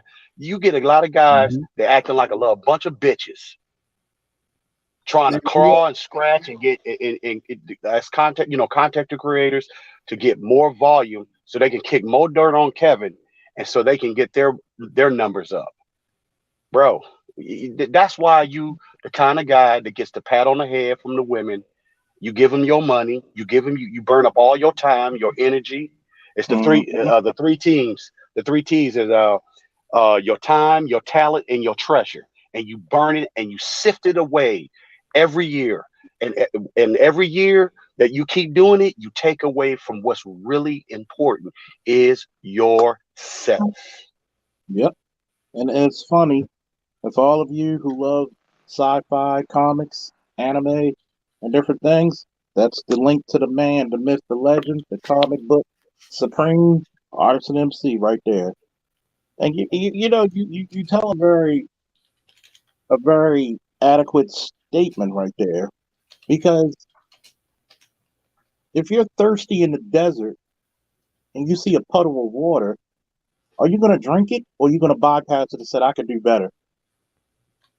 Been there, done that. Because I'm looking at these same women who have babies by these scum buckets, and guess what happens? They can never go better than what the hell they had their baby daddies as. Mm. If you have a baby by a bum and you trying to get the king, there's no way in hell you're going to get close enough to the castle. No way in hell. But they convince themselves through unreasonable subterfuge, fancy word for lying and deception, to say, I could get a man. I could get a good man, a high tier man, and he's going to love my kids. My kids, how would your kids going to benefit him? Well, they can grow up. We already seen the example. Look at Zion. His stepfather told him to play basketball when he thanked his mother. And look at what happened to Zion. All bloated and injury prone. Yep. And that's his mama's influence. Yep. Yep. Watch the show Power. Both shows. Well, I haven't seen the third one yet, but yeah, boy, heavy influenced by looked at his father's enemy as a father figure, twisted, went against his own father with the influence of his mother. Think about it. That led to his own death. His mother, boy praising his mother so damn much. You even see with the new family he working with. AJ Blige's character, his mother right there. His mother cursed their family by planting those seeds in her son's head because she's jealous. She's jealous, heartbroken, and instead of putting that aside like he was, and said to focus on the kids because you still being a father, trying to get out of the game too. My that, and no, she got him into the drug lifestyle just as much as Kanan did. Yep. Now he can't never go back because even though he got a way out, he still wants to go back in. Think about that. And the way that she ended up. His mother's now on the run, new identity. He had to do different type of manipulative shit to get his sister in that same protected custody. The younger one, he got his twin sister killed. And now look at it now. The girl he went to school with, he had his own version of an Angela and got her killed. Dealing with a toxic chick, manipulative toxic chick, just as manipulative as he is, and shit. And then he's trying to screw the daughter too. It's just like that ain't gonna work out well. Mary J. Blige's character, she's the devil. That's what she tried to get her own son to kill his father, and that shit. You ever notice that a lot of these women play them roles too good because that's how some of them are like in real life. I know. That's why I'm like, damn, Mary. It's like I grow a cringeworthy hatred of Mary J. Blige. I didn't want to have her like that, but she played it so well. It was like it part mirror her life. It's like now you see what Mary J. Blige would be like after all the shit that she chose from the dudes that she chose in her life. Not taking responsibility, she will be just like her character on that show. Bitter, toxic, and like manipulative. I believe Mary J. Blige that's how she truly is. If you all remember back a couple of months ago, she's doing tours and doing that book was a book 2 of Power, Book of Ghost. She's doing that because she got to pay her ex-husband. So you don't think she's bitter or upset that she got to pay her ex-husband alimony? She's very bitter about that. Question. What exactly happened? Wait. Hold on. Yeah. My question. Oh, wait. No. Wait. Harley. HB, man, what do you mean? How did they get divorced, first of all? How the fuck did she get divorced is my question. You know what? I don't know the details. She was on his nerve and shit? No. Divorce her. And unfortunately, being that at the time he was her manager also too, but being that she's the bigger breadwinner, and so she have to pay him alimony. Unfortunately, all the money that she made with all from her past tours and everything, she never invested it. One of the biggest mistakes a lot of music artists do is not knowing how to use their money properly, so they won't wind up broke. That's why she doing all this shit. Like she ain't got no house she owned, at least not enough assets, none of that shit. I'm like, damn, all those big hits and shit like that, everything, and you never was smart with your money the way you is. I mean, get some, buy some assets, financial plan, right? No, none of these people do that shit. No. But also too, let's remember who is the writer of this stuff. It's a what? It's a sister. It's a black Yeah. woman. Mm-hmm. You see the chaoticness all through the writing. Mm-hmm. Okay. And the thing is, again, going back to Kevin Samuels, when women try to come on there talk, he's like, hold it, one at a time, one thing at a time. And he put them in a box where they had to answer yes or no, and they begrudgingly was like, yes. The Mm-hmm. thing is, he eliminated the the chaos, and he brought in the order. Okay, there's an old Latin saying, was an order concluded. I can't remember, but it says, "Out of chaos brings order," and Mm-hmm. that's what I believe the Black Manosphere is going to do. I think with Kevin's death, Charles, you said something on Saturday. As a matter of fact, I briefly listened in, and I had to go and get ready. Got my little cousin; she's about to graduate out of high school, so I got to get some things together. But anyway, you were saying something Congratulations to like, her. "Thank you, sir. Full scholarship, full ride to the University of Michigan as well." So I'm real happy for her. Uh, Oh, oh go yeah, Wolverine. Oh, she's not Wolverine. Oh, congratulations to her. oh yeah, no doubt. But Charles, you were mentioning that after Kevin's death, you said this is the time for many of us who are, we have interaction. What I call the digital street corner is to start to become content creators, and that was deep, bro. And I thought about that a lot. I was like, man, this brother, that's I would agree with you, bro, when you said that, Yeah. because this is how you continue Kevin Samuels' legacy now. I'm, This I'm gonna man tell has you, a legacy. I'm gonna tell you a little bit of secret of Kevin's legacy. Kevin was not a guy who talked about shit that he wasn't gonna do or knowledgeable of. Why do you think he brought in guys like Dr. T on his show, BGS? Mm, Because hmm. they did it for him when he was just breaking out. Right. When he had Dennis Sperling, mediocre tutorial and reviews, Mm-hmm. the lead attorney, join up with him in New York. They weren't in no broke part of New York. No. Nope. And think about this, right? He wanted to he wanted to make a commission of high value men.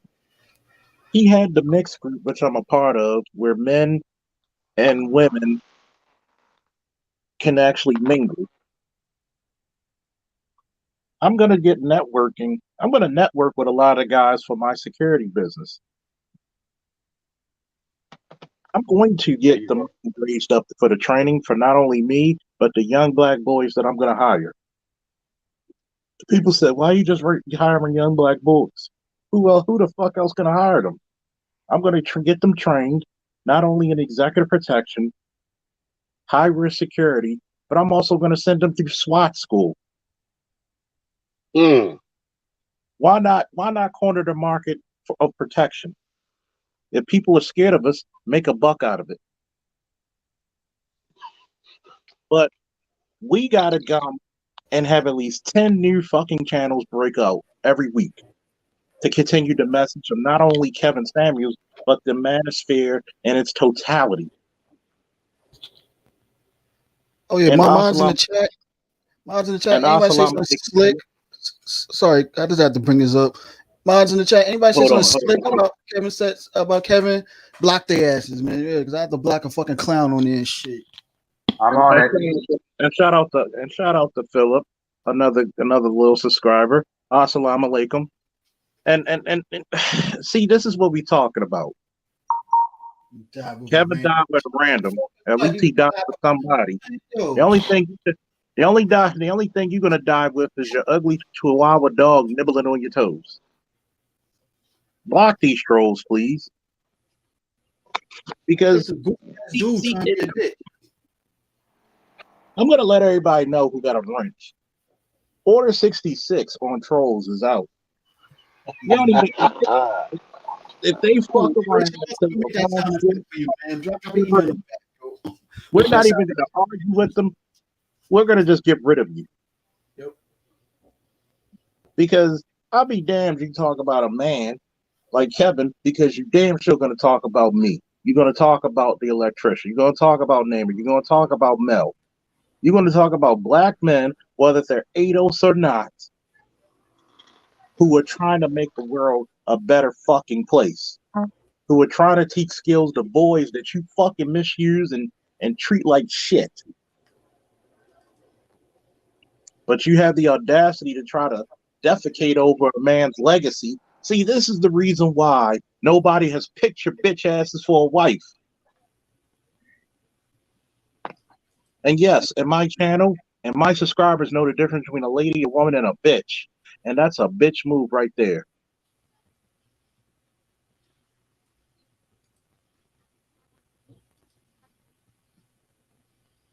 Because we're not going to take any more of this disrespect. I'll be damned. What's up, Micah? I'll be damned if we're going to take any more of your fucking disrespect. You know what, Charles? I'm gonna give you the best advice right now. And if they want to come back in the chat off that block list, they gotta pay a fee. And for every time they get blocked, they want to come back, they gotta pay double. Yeah, you clowns get blocked, you paying a $50 fee. Nah, up that shit. 100. Go ahead, 100. Exactly. Up that shit. Each time, then you add $50. Only 4 chances. We're gonna make an edict for the fucking manosphere. You disrespect any black male content creator or black female supporter content creator, you're gonna have to pay a $50 to $100 fee to get unblocked. And I mean that shit. You're gonna have to write an apology email at that.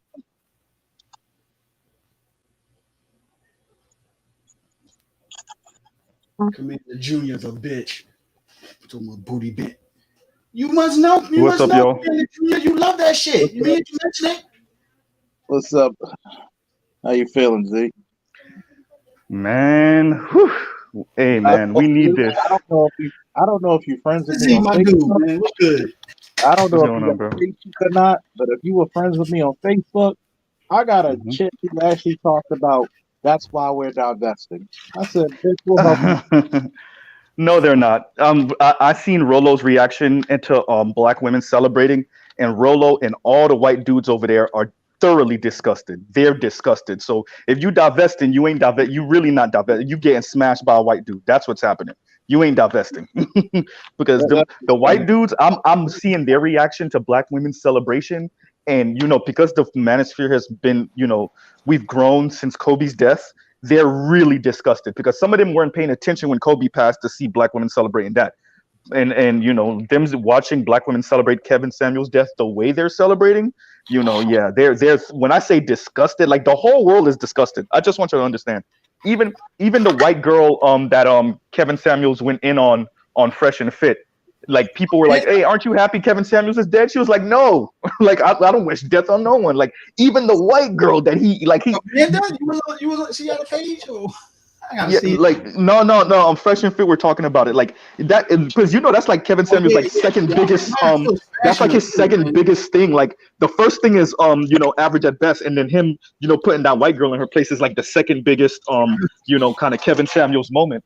And for her to say she's not celebrating his death lets you know how far some of these sisters have gone with the bullshit, and we needed it. I'm gonna tell you what. I'm gonna say this. Mm-hmm.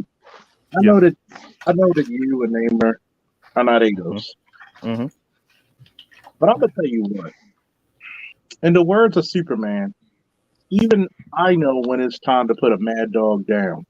And I'm gonna say this. don't wish any harm on anybody unless you harm anybody I fuck with or love. But I will say this: a lot of black men will no longer have your back. So you better be very fucking careful when y'all go divest, if you even can. Let's talk to spades, if you even can. Don't come back to that white boy damn near about to choke your ass. Don't look like men can't protect you. Go live alone. Go pay for your own security protection. Guess what? Black Line Security LLC. We're looking for clients. But guess what? Fuck you, pay me is the mode. You know, celebrating people's death. That's disgusting of you. You know, Charles. I don't know if you've seen. I'm not gonna spoil it. I'm not gonna give any spoilers. But if you watch Doctor Strange, that's why I mentioned it in the chat earlier. My son Doctor Strange 2. You tell me that Scarlet Witch isn't them. Look how far she was willing to go. Look how far she was willing to go, man. I'm not gonna spoil it for y'all in the chat. Don't worry, I ain't gonna give this movie away. But yeah, Scarlet Witch reminded me a lot about them chicks, man. I'm telling you, look how far she was willing to go, man. Like, and when I almost damn near ruined the movie for my girlfriend. She was looking at me like, God damn, nigga, relax. Because I'm like, babe, you see this? Babe, you see that? You see that? Ain't that shit I be talking about? Like, I can't, like, I almost ruined the damn movie, bro. Like, I had to calm myself down. I'll say this. Off of a fucking assumption and imagination, you murdered people. You see, bruh, look how far she was willing to go, bend the entire multiverse to her will just because you ain't happy. And once again, not spoiling the story, but this is me being reasonable shit. I'm like, bitch, that's how you start? That's what reasonable is? Oh my God. Yeah. If that's reasonable. God damn. Matter of fact, that's going to be another content. Yeah. Do y'all want me to break down the Gynocracy and compare it to Scarlet Witch? Give me a woo in the chat. Give me a woo in the chat if you want me to break down the Gynocracy and the Patron Saint. Real quick, Charles, before you go into that, because I know you got to go into detail. We needed this. We needed, because, you know, the way T.I. responded, the way Marlon Wayans responded, everybody is seeing this, right? The way, like I said, the way Rolo's responding. And defended Kevin. Wait, say that again? Tamon Braxton defended Kevin. Even Dr. Umar. Everybody's like, oh my God. And remember, Dr. Umar and Kevin were going back and forth. But I think even Dr. Umar, seeing how sisters are celebrating, I think it has taken people so far back. Like, this is the thing for me. You have gotten so much on your high horse. You believe your own delusion so much. That's why I referenced Scarlet Witch, that you don't even understand reality anymore and where you are. You're celebrating this man's death in a way that's even making other black women, making even non-black people cringe. And then this is the genius part that they're trying to do that's not working. Excuse me. They're trying to shame people for shaming them for celebrating his death. That's why they're saying the whole, don't police black women, don't police black women's reaction. He was misogynist, picky, misogynoir. And it's like, you don't even get it. You don't even understand how classless and like uncouth it is to celebrate someone's death and to play like that core, you know how that like, I'm not bothered, but I'm actually sneakily laughing at his death. They're doing that shit in the comment section. They put in the, you know, a girl painting her nails or like, oh, the sip tea, right? Like, and it just speaks to like this very classless, like tacky, you know, uncouth way of celebrating someone's death because death, like we all know, death is final. And for this man to go out and for you to kind of make lies about him, oh, he was sleeping with a tranny, oh, he was on drugs, oh, he died alone. No, actually, he was broke. Like, actually, the man died with a smile on his face because he, like, let's be honest, he just, you know, right? So, like, you know, he came anyway. You see what I'm saying? My man went out just like my uncle. You see what I'm saying? So, like, and the young lady, you know, she kind of cute. So, but at the end of the day, to see that and for the world to see, this is for me what it is. And Charles know me, he know that, like, this has been my project from the beginning. Exposure. Because my biggest problem as a 35-year-old man, solidly millennial man, solid middle class income man, growing up, the whole entire narrative between black boy, black girl, black men, black women is that black women and black girls were somehow like they were better than us. They were like better creatures. They were more moral than us. They were just better than the black boys and the black men. Black boys and black men were like deficient black girls and black women and deficient white men and white boys, right?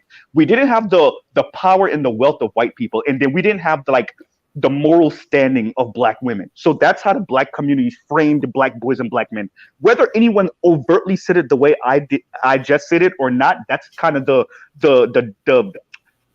underlying narrative that was going on.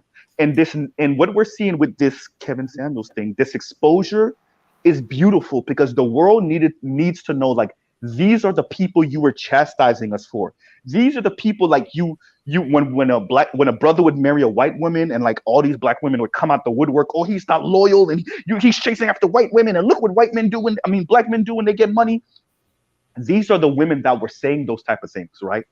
Like these same women, like you have Real Talk with Yanni trying to justify his death by trying to tie him to predators. Same thing with Paris Milan. Like, oh, this is the guy y'all were celebrating. He's justifying and saying, oh, you should slap a black woman and da da da da. And like, these are the people, and like most of these people are single as a loose leaf paper. Even the ones that are not ugly, right? The ones that are kind of whatever attractive. And that speaks to something, right? And that's why we needed this particular event. And rest in peace to Kevin. But even in his death, he gave us one more gift. And I've been saying this all over the manosphere since he passed away. And his last gift was to show the world that these are the women I was trying to help. Even in death, they insult, belittle not just me, but black men in general, black men specifically. Any man that agreed with me in any way, shape, or form, look at how they're being insulted now. Like, I've been listening nonstop to like different female content creators, and like y'all have no like. When I say it's bad, it's like sickeningly bad. It's death worship bad. It's that it really is that bad. They're getting off on Kevin Samuels' death in a way I don't think we fully appreciate. And it's good. And I want people to screenshot their shit, save their videos to your phone and your laptop so that you can explain to your daughter and to your granddaughters in 20 and 30 years why it's so hard for black men to talk to them. So you can show them, 20 years ago, 25, 30 years ago, we had a man in this space called Kevin Samuels. And when he died, look how black women celebrated. That's why them black boys ain't talking to you. That's why even white men ain't trying to talk to you. Because I'm telling y'all now, a lot of these women gonna be on some fur burger eating shit, right? And there's a reason for that, because they've become so insufferable. Even non-black men are like, oh my god, like bro. I read a few comments from white dudes that's like, no wonder black men ain't trying to date black women. From white dudes, not black dudes. Well, isn't it funny, Mr. Z, though? Mm-hmm. And it's ironic. And I was just saying this. And Charles alluded to this on Saturday.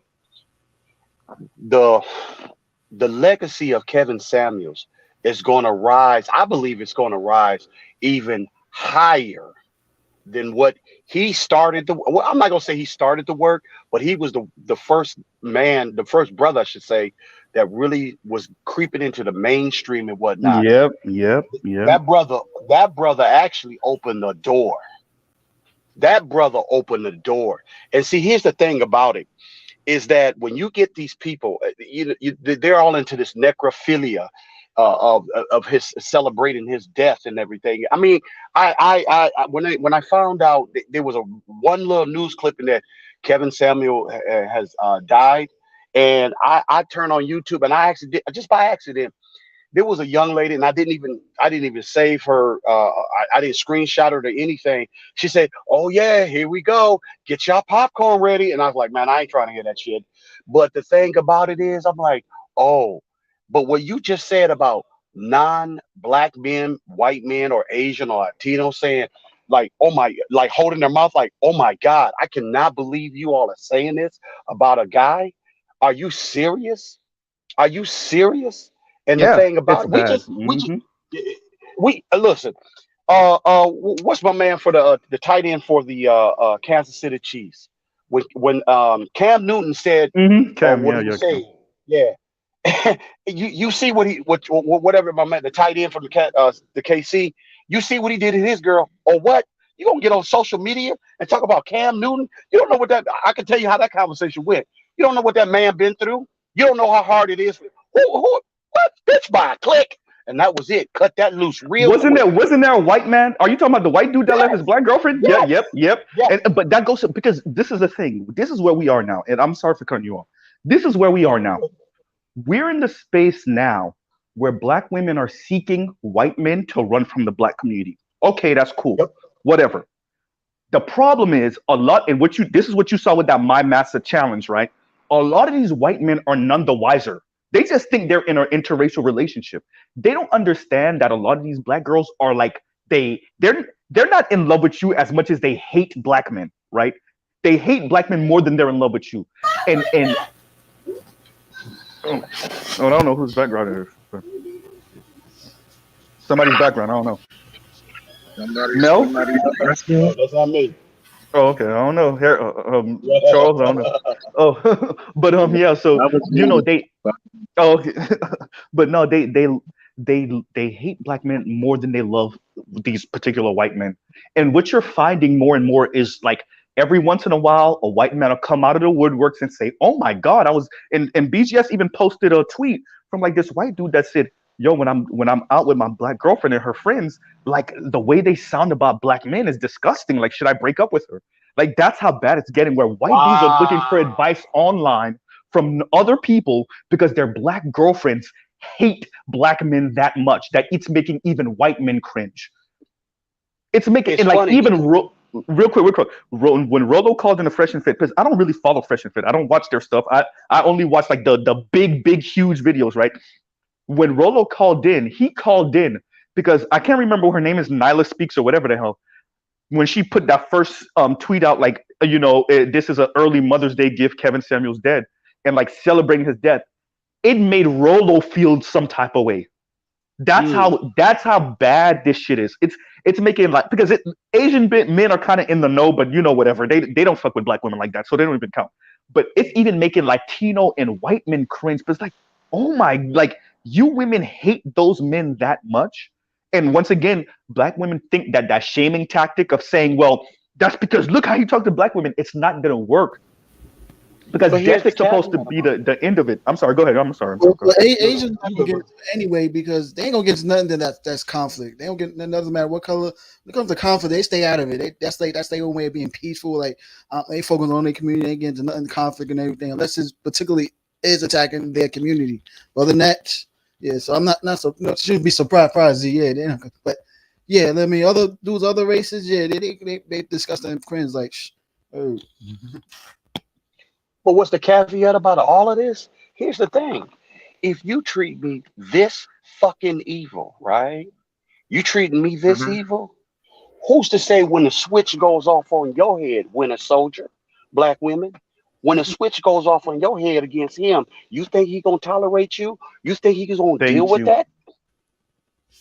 Let's put it this You way. Look at there this way. This are way. Look at this way, y'all. diversity. Hateful towards the black men raising their sons. Oh my god, some of these chicks got sons. Oh man. Lexus Exodus has a I'm gonna son. say this real quick. Cynthia G has a son. I'm just saying.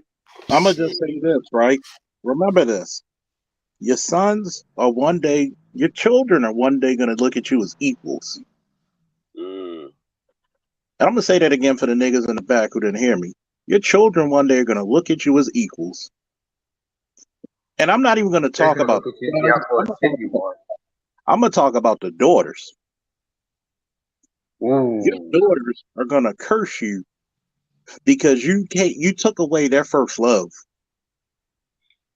Your Mm. sons will resent you because you took away their first superhero. And this is how you look at your brother? This is how you look at your father, your grandfather, your ancestors, your uncles, your sons, your friends, your classmates, your co-workers. How many times have black men came to the aid of black women? Numerous. These are the same men that brought you from slavery. And this is the thanks we get. Guess what? If ignorance is bliss, then wipe the goddamn smile from my face.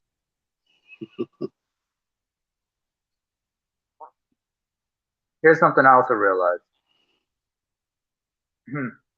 Oh, by the way, Zeke.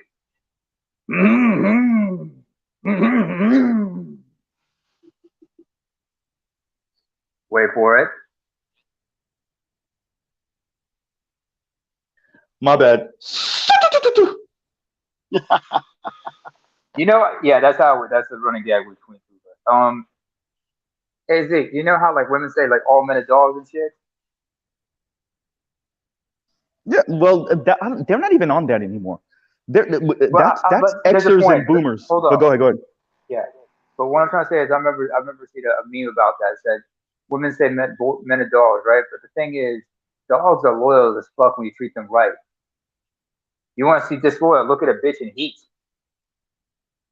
And this vitriol we're seeing right now it's just like hyena cult. It's like hyena behavior, you know? And coming from Africa, I've seen enough National Geographic about that shit. I remember there used to be a documentary on Nat Geo called Eternal Enemy, Lions vs. Hyenas. When you see the hyenas gather on a carcass. What? Yeah. Oh, I remember. Hey Harley, do you remember there was a one line that was called the hyena killer in that documentary? What was his? I can't remember it, but his I forgot the African name, but he says, "He who brings he who brings fire." I can't remember his name. It's pronounced Inchwa Dumela. It meant he who greets with fire. And the reason they called him that there is it because when you looked at his mane, there was a bit of a red tint to his mane, and he was hyper aggressive. He was very aggressive. He was young, but he was pretty aggressive. But anyway, when you see like these women just gathered around to taking the shots at him, it's like, you know, it's like a bunch of hyenas gathering around on a carcass. It's usually the females first, and now the males are trying to get whatever scraps they can get before the vultures get in there. And the vitriol is just unsurprising. I mean, there are people I found out who I hated who died. I didn't dance on their graves. I just became indifferent. Well, think about it, Namer. The indifference. So I get what you're saying with indifference. The reason why they can't be indifferent to Kevin is because Kevin did the most unforgivable sin. He did not find a backdoor way of saying it's all black men's fault. Kevin found a way of just turning on a camera, putting up a microphone, and asking black women to tell their truths, what they want from men, how they think about relationships, how they think about manhood. And what the world got to see is how delusional black women were. And it was so embarrassing. That's what.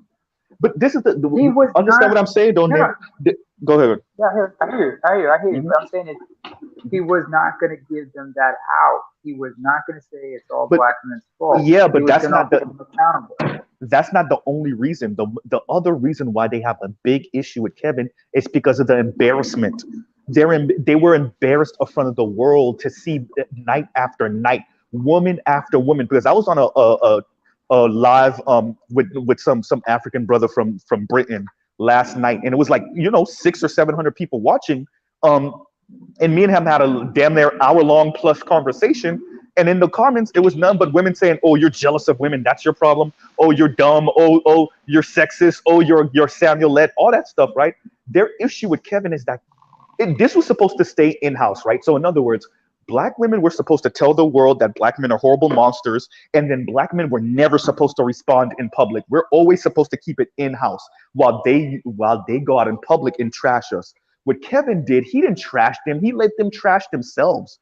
He just told them, "Hey, y'all Gave him come the on rope. and just tell me exactly. Y'all come on, tell me what y'all think about man. Tell me, and we'll have a conversation." And night after night for over 2 years, it didn't matter how intelligent the woman was, how educated she was, how light skinned she was, how dark skinned she was, how heavy set she was, how spelt she was. It didn't matter. Night after night was the same delusional talk over and over again. From 18-year-olds all the way to 70-year-olds. It didn't matter. And that was embarrassing. And so that's why they hate Kevin, because Kevin let them embarrass themselves in public. Yep. And that's sacrilegious. Hey, you know what, Charles or Mr. Z, I think I got a great topic. I wish one of you guys would do it. And I was thinking about it. Divesters in the desert of delusion. Oh yeah, I like that title. That's good. I might have to use that because I like that. There's a reason why I was muted, because I had to go shit on a divester who came on my comment and oh man. and she tried to say that's why we're divesting. I laughed at her and said, "We'll help you pack." We don't give a Charles. shit. Well, once again, that's a real quick name. That speaks to their ignorance, right? Because we're in this space and some of us are like interacting with some of the white men and whatever, we understand, like, if you think we have weight requirements, what you think it is over there? If you think we have femininity requirements, what you think it is over there? That let me know you don't know what you're talking about, and you're probably just talking shit. Because we know those white dudes that you claimed you're gonna go over there. We know them. If you look good enough, you might get to smash, and that's it. Do you understand how rare it is for a white dude to actually be willing to sacrifice everything for a black woman? And even if his family is open, does he even find you attractive enough? Is he willing to not just smash you for a few months, but actually marry you? Like, there's so much that goes to interracial relationships. So when black people speak about interracial relationships so flippantly, especially black women, it let me know that you don't know what the hell you're talking about. You don't know white men. You definitely don't know Latino men, and I know you don't know Asian men. Because if you did, you would not be talking that flippantly about interracial relationships. It ain't 1, 2, 3, go.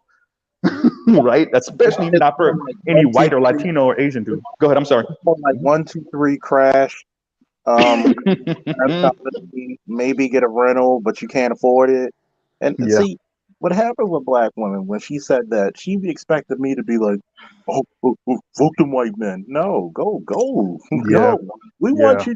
But you have all our blessings. We will give you gifts. We want you to see how full force, how unprotected and hated you are in other races and cultures. Yeah. OJ just did a goddamn video talking about Instagram models going to fucking Dubai and getting shitted on, pissed Literally. on, gang banged by 20 guys, beat up, having sex with dogs. But yet you don't talk shit about them Arabs because they're giving you money. You don't talk shit about them. That's just I don't know. It's ignorance. It's sheer. It's undiluted ignorance. The way these people talk about white people and interracial dating and interracial marriage it just let me know you don't know what you're talking about. You do not know these people. I know you don't know these people. I know you don't know these people because if that were true, and I said this on the breakdown once, if that were true, then you would be Asian women. Because last time I checked, white men are marrying every damn Asian woman they could touch. Every Asian woman they see, they trying to marry her. Go ahead, Mr. Z. No, I was going to say is, what I was going to say is that I've had conversations with a lot of white guys in skilled trades, and let me tell you something. When it came to Filipino women, women from Taiwan, Chinese women, Korean women, they will sit there and they was just, man, this woman, my girlfriend or my wife, I don't have to pick up nothing, do nothing, this, that, and that. I mean, literally, they've had these conversations. But but it goes back to what I said. If you want to divest from us so badly, please do, because you're nothing but you're in the desert of delusion. Yeah, that's it. And you know what? And we're gonna allow the mirage, if you will, that you've been take you away, been looking at, just take you and whisk you away in this desert. And we know there ain't no water in the desert. And we Hey, know there ain't brother. no food in the desert. I need you to watch the So new Doctor Strange 2. I need you to, bro. I am imploring every man to watch Doctor Strange 2. And Charles know why, because he saw it. Y'all need to watch that movie and pay attention. First of all, they might as well call it Scarlet Witch, because the movie is really whatever. Anyway, I'm not gonna spoil it for y'all, but I need y'all to watch that movie so y'all can see why Mr. Z keep on telling us to watch this damn movie. Y'all I'm gonna need tell to you watch why. that movie, man. I'm telling you. I'm gonna do a show probably tomorrow, and I'm gonna Spoiler break. alert. And Yeah, I'm gonna break it break down. down Yeah. why Scarlet Witch is the patron saint of the gynocracy. Mm-hmm. And it shows in that movie because this is the level of delusion that black women have. I'm a divest. Look at the. Did I not say earlier when I give my hour-long speech before I open up the chat? Black men can be husbands, can find wives anywhere. We have a very good track record, so much so that other men tell us not to come to their country. You know what's also We funny can about get. that? Oh, go Hey, on. I see Artisan in the comments. Artisan, I need you to be on Charles' panel tomorrow for that Doctor Strange 2 review, because I know you peeped all the stuff about Scarlet Witch that I peeped. I know you saw everything I saw. And I'm gonna tell you one thing about the gynocracy. The gynocracy does not come off of facts. It just comes off of lies, assumptions, imaginatory shit. Scarlet Witch. They will go look in the archives and books, not research, meaning have at least 10 books on the same subject. They use one book that tells them they can gain the world at the cost of their soul. Woo! Read Artisan's comment, Charles. Because the Scarlet Witch equals Lilith. You Do damn y'all right. know who Lilith is? Oh, Tell them who Lilith is. Oh, Lilith. Adam's first wife before Eve. Lilith was supposed to be, if you believe it or not, Adam's first wife. She's also the woman who, in folklore, is the mother of all monsters. Yes. She's the Yes. original succubi vampire. Mm-hmm. There's a sect of Judaism that see her as pretty much being like the foremother of your modern woman. Yeah. Like pretty much like that's who Lilith is. She go ahead. Lilith is the mother of not only monsters but also of witchcraft, and she is foremost, and she is the foremost object of being defiant. If she will defy God, Mm-hmm. defy you. Okay. Yeah. That's why God kicked her out of heaven, because she kept on defying Adam. For those of you that don't know. Kicked out of Eden. Oh, I'm sorry, Eden. Why I said I have heaven, my bad. You're right, Eden. Kicked out of Eden because she kept on defying Adam. Sounds familiar? Because the thing was, like, remember, they were both made from the ground. What's the difference between her and Eve was made from Adam's rib. Mm-hmm. Because and they said like she was made out of a bone out of him. But Elizabeth was made from the ground. She said, "Why should I follow you? We're both equal, aren't we?" Bitch, no. It doesn't work like that. And hopefully, Artisan, you could join me tomorrow, because we're really gonna have to break down that movie and the gynocracy and why she's the patron saint of the gynocracy. See, just because you're so delusional that you will go out of your way to not only physically but to character assassinate a man who was actually on your side. See, literally, Mike Tyson had an old saying: those who are against you are not always your enemy, and those who are for you are not always your friend. And first of all, Charles, I would appreciate if you would put some respect on my name. You understand? You don't want to get me angry, or I might have to eat your children. I'll put word is born. Put some respect on my name, man. Put some respect. I might have to punch you in an airplane. And it's funny, right, fellas? I'm gonna try to do around about the same time, probably about 5:10 Eastern Standard. 5:10 Eastern Standard. I'm not sure what it is over there in Cali. He's like Because 210. yeah, because I think if we break this down, this is going to be very eye-opening for a lot of people. How many people will see the spirit of Lilith inside the Gynocracy?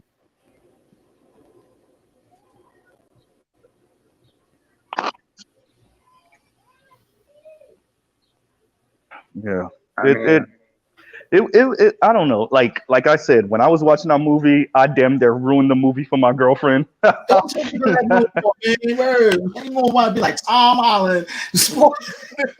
I'm telling you, like it would. I'm trying to avoid some of the spoilers now. Like I'm not, you know, we haven't said any. Trust me, if anybody that's here is speaking about this right now, we didn't ruin nothing. Trust me, we didn't ruin anything for you. You still gonna be like, oh my God, I see what Mr. Z and Artisan and Charles saw. I'm telling y'all. Charles Bentley summed that movie up right there. Where there is no vision, people perish. Yeah. Ooh, double entendre. I see you right there, Trill. I see you. That was good. That's a rapper line right there. That's some rap shit. You need to start writing lyrics. No, exactly. And yeah, man. I was looking at an old post from Lauren London, right? And it rather making so much sense. She never spoke negative about her late husband at all, period. Like she worshipped that man. It's crazy. A black woman worship her man. She understands the value that he had to her. And she never spoke anything negative about that man. You know, now in the open. Nothing. I'm like, damn, why can't a black woman be like this? Of course, they all try to reverse it. He did her right, blah, blah, blah. But the fact is, she acknowledged that and take advantage of it the way a lot of these women strags do and abuse it. You know what, Mel? I don't tell black women what they should do or shouldn't do or whatever. All I ever do is just say, hey, bro, there's a consequence to the way you acting. There's a consequence to the way you thinking. There's a consequence to the way, because for me, and I got this idea, I got to give nameless these props, right? Yeah. For me, it's about speaking to the future, right? So like, I'm just putting out all these videos, obviously to give my perspective and for brothers to kind of get what they could take out of how I think and make a better way for in their life if they could get something from what I say, but also for our future kids, our daughters and our sons, so that they can have an idea of what was going on in the 2020s, you know, and why if the future is chaotic between men and women, even worse than it is now, why that is. So for me, it's about documenting, you know, these are the events, these are the things that are going on, and not only, you know, in people's immediate relationships, but also with technology, also with the economy that's affecting this shit. And the fact that most black women just are woefully ignorant to all the outside factors. All they know is they want to be upper middle class white women. They don't give a fuck about nothing else, right? And so, you know, that for me, that's what it's about, just showing the world that this is what it is.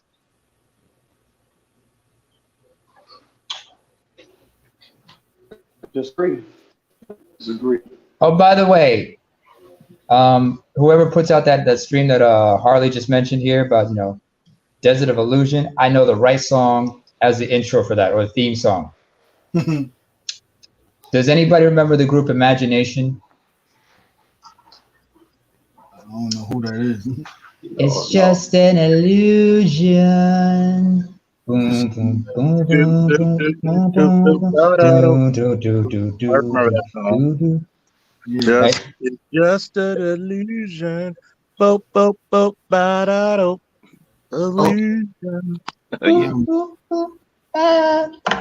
It's just an illusion. It's just like what Lee Giant said in the song. Only in my dreams I turn you on. Here for just a moment, then you're gone. It's just an illusion. Ooh, ooh, ooh, ooh, ah. Illusion. Well, you know, to speak, if we're gonna continue on the Kevin Samuels route, that's one of the reasons why they were celebrating his death, right? Because he stripped them of plausible deniability.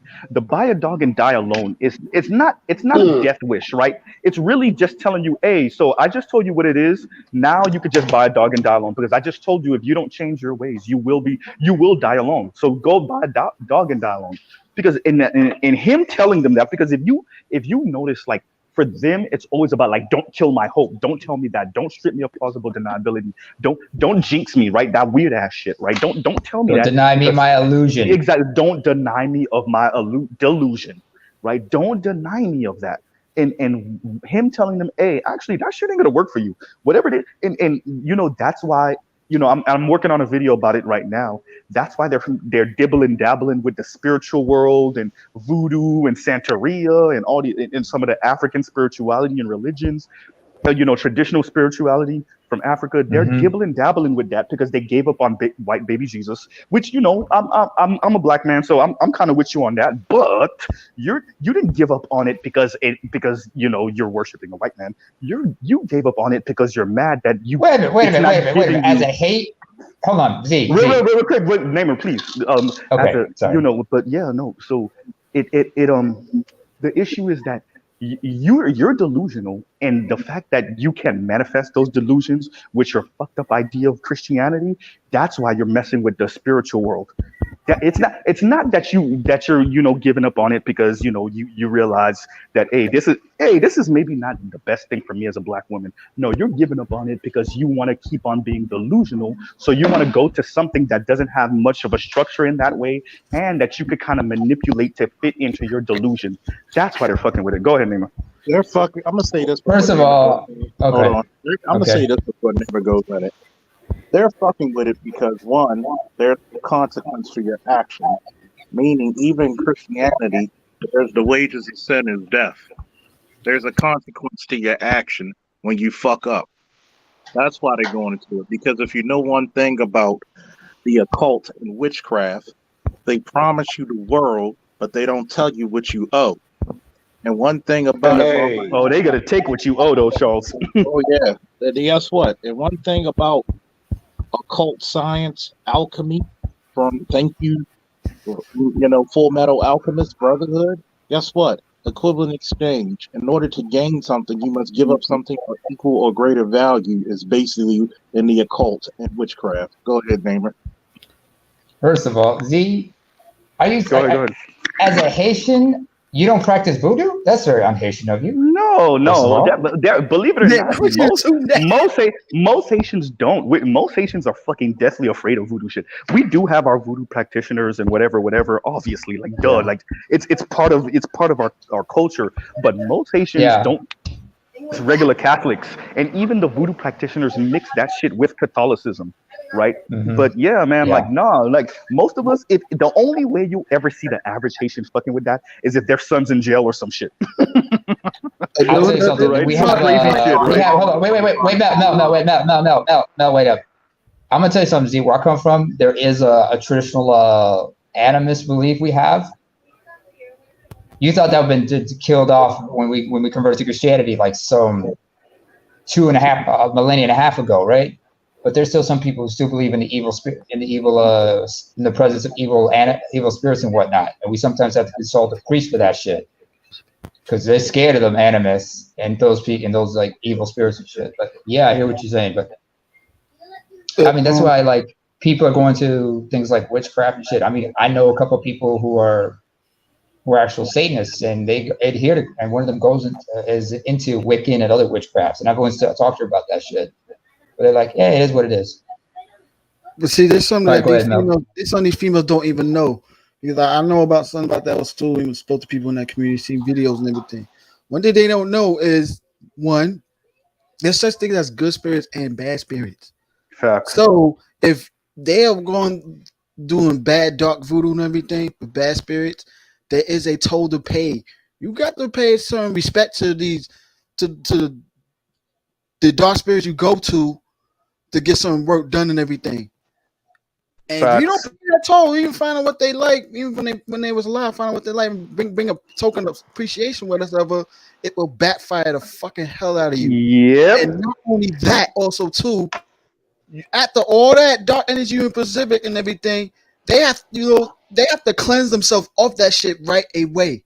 Facts. Because they don't, they're gonna suffer from negative parts. Even people that's like priests, voodoo, witchcraft, do all that. They'll tell you themselves, when I'm doing certain dark magic, not only have to preserve all my energy, I have to give an offering and everything. I have to do certain cleansing, so it will come back at me. And they even tell you sometimes when they do it, they do have certain things coming at them, certain signs.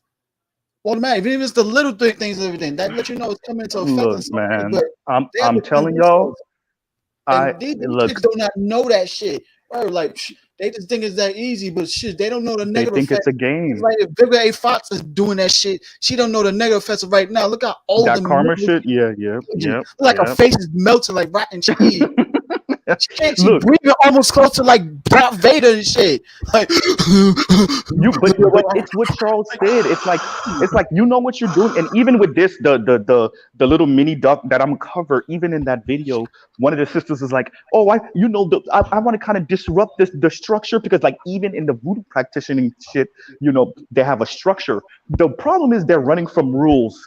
They're running from rules in Christianity. They're running from rules in Protestantism. They're running from rules in Catholicism, 7-day Adventist, all of it, right? They're running from those rules. Then they run into, the African and Caribbean spirituality shit, and then they want to restructure that and run from the rules from that, or change the rules in that, or make there no rules. I'm like, come on, man. The problem is like, y'all got sold a delusion from white hyper-capitalists and the education system, from the Democrats and the Republicans. Y'all got sold bullshit. Okay, that's cool. We all got sold a lie, all of us.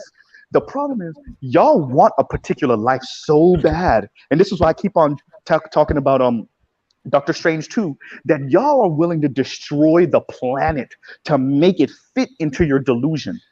Y'all, that's why y'all running from this thing to that thing, that thing to this thing to that thing, right? Because you're like, if I can't have, and that's why y'all were perfectly happy with Kevin passing away, because it's like, this man is destroying my delusion.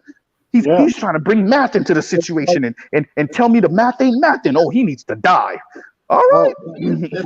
Poison Ivy always says from Batman, what she always says, nature always wins. Nature's about to be back in balance. Let me put it to you this way: when it comes to a lot of that stuff, man.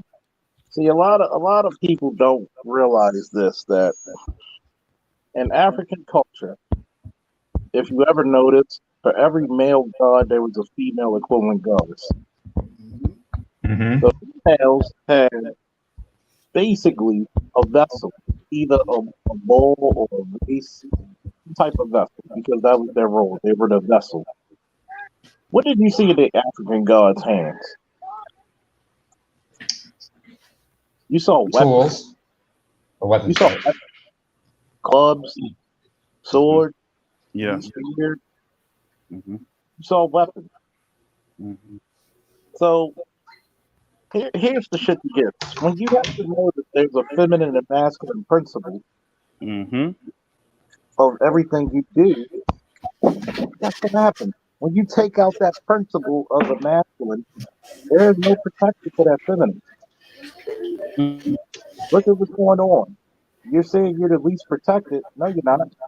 You're the least mentally protected because you take on all that stress by yourself. You take it on. Nobody else to blame but you. You chose to break up your families. You chose to be disgruntled. I mean, when they say least protected, compared to who? Patino? Compared to who? Like, you're least protected compared to who? Like, do you know what's happening to Native American women on those reservations? Or what these white boys is doing to those Native American women when they date them and they get mad at them, drunk or some shit? Do y'all even know what's going on? Mexican chicks who are disappearing? Mexican chicks disappearing, or Mexican women that cheat on a drug lord fucking baby daddy. You know what that dude do to her? Disrespected and unprotected compared to who? Compared to who? Do y'all even understand about, like, artisans in Cali? What was one of the jokes in Cali about these fucking prostitutes coming in those freaking containers on ships? Like, do y'all even understand what's going on in America or on the planet? Excuse me? Y'all don't even know what's going. Do y'all know what those Ukrainian women are doing right now for a damn sandwich? Unprotected compared to who? Y'all don't even know what's going on in the world. Y'all just talking shit. You're unprotected. No. What you really want is somebody to kiss your undeserved ass. That's all it is. You want some. You want a pit bull you can tell to attack, but he can never have any kind of function or any type of say so for himself. Just go back in the corner till I call you again. You're protected. Literally, you got the police, the courts, and jobs, HR in your favor. If you're not protected, get the fuck out of here. Charles, a Arab woman right now, let's say her husband is the worst person on the planet. What's she got to do to leave that man? Talking about unprotected. What's she got to do to leave that man with her head still intact? Sneak out while he's not there, or sleep and leave the country. You see what I'm like y'all don't even know what's like. There was a story in I want to say in the 90s or the early aughts. Some Arab girl fell in love with one of the US soldiers. They had to sneak her out the damn country, man. They had to, a white soldier, not even a black one. They had to sneak her out the country. Like bro, only like, two places. yo. Z. Go ahead. Only two places. No. Only two places where that would have happened. I know only two places where I know where that would have happened. Either Kuwait or definitely in Saudi Arabia. How I know? Because I grew up in there. It has to be KSA. It was. Yeah, but it's either KSA or Kuwait. So I know what you mean. Yeah, but like that, to me, that's what it's like. People keep on using these. That's why I'm careful. Like, I haven't been. First of all, my passport expired 1,000,000 years ago, but I don't got 1,000,000 stamps on my non-existent passport. But I watch documentaries like a motherfucker, right? And like, I be seeing this shit, and I'm like, I just keep on asking myself, what the hell are black women talking about? Like, y'all don't even know what's going on in the world.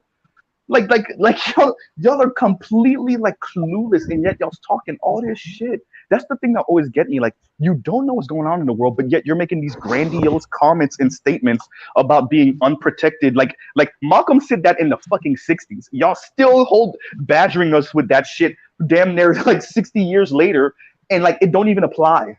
It doesn't even apply. But yet you're beating us up with that, and you don't even know what you're talking about. Then you're comparing yourself to white women not wanting to be white women, because white women still got to follow a structure. And it's not even all white women. You're not talking about Roseanne. You don't want to be Roseanne. So like, and most white women are Roseanne. So what are you talking about? They just don't know what they're talking about. They're just talking shit because they're mad because they couldn't be with LeBron James or with Steph Curry. That's what they're mad about. They mad they can't be with Michael B. Jordan. That's what they're mad about. All the other shit they talking is just bullshit, right? Or even if they're in the white dudes, they're mad that Chris Evans ain't giving Lizzo no play. That's what they're mad about. So they can live vicariously through Lizzo, right? That's what they're mad about. All the other shit they talking is just bullshit.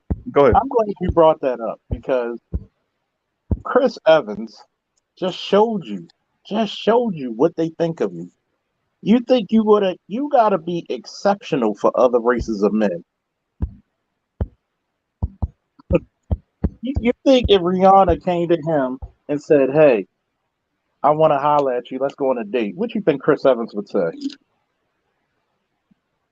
Boy, that man a hump up over on Rihanna. So he, you know what? Maybe he would smash Rihanna, but I don't know if he would take her seriously after a while.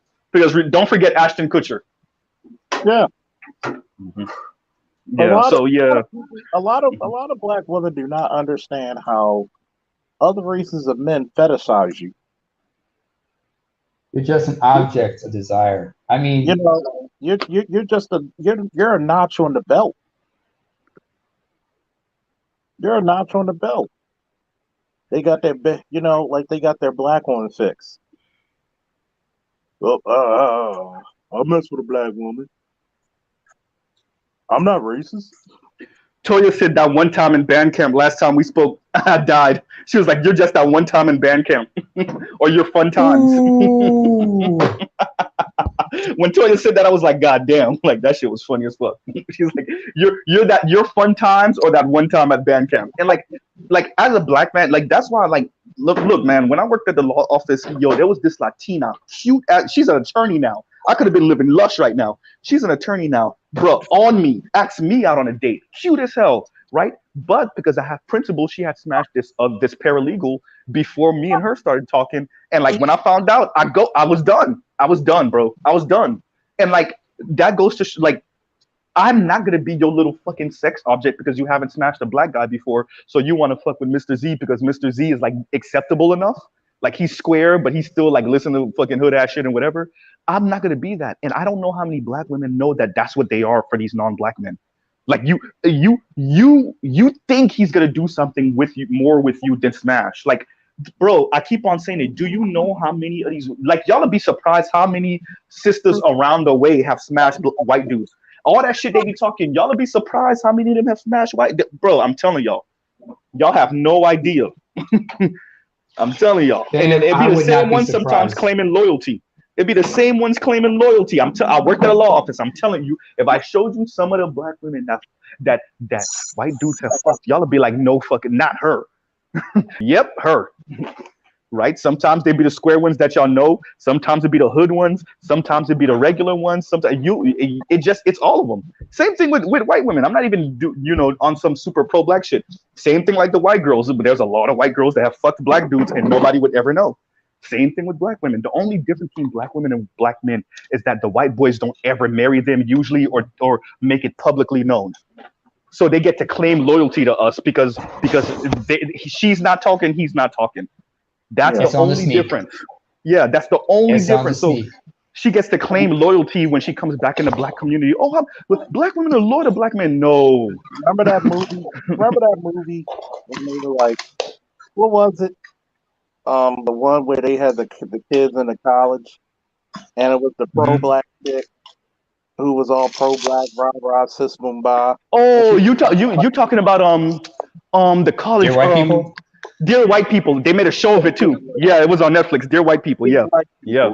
I've seen so many chicks who be like, well, black men need to stand up for white, like black men need to stand up for black women. Why don't you ask your white boyfriend? And she shut the fuck up. Like, can't say nothing after that. I mean, the thing about it is when you hear these people, a lot of people, and what you said, Mrs. Z, is very, very true. There's a lot of white women, Latino women, and even black women that do sleep with other different races, and they will keep it quiet. But I just find that particularly with a lot of poor black women, when they do sleep with another white man, it's announced to the world. It's on social media. They tell all their little girlfriends. But the thing about it is it goes back to the white guy saying to himself, okay, yeah, I smashed it. I got it. Okay, but I just wanted to see what it's about. And again, that's that going back to that delusion. It's that delusion, man. It really is. But I'm going to say this, and I'm going to have to check out, man, because the battery is really running low. But getting back to Kevin Samuels, I think that the thing is that we now must solidify ourselves as that we are here. And when the male lion roars, trust me, the whole jungle knows. So I think that's something that we need to focus in a lot on. It's just our voices are going to be, we may be a small space or medium-sized space, even a large space, but we are going to roar, and not in digital, but in live, in action, because I think that's just going to be one of the things that's going to have to be our next step for us to, and also with a lot of our divestors, what I can tell you is this.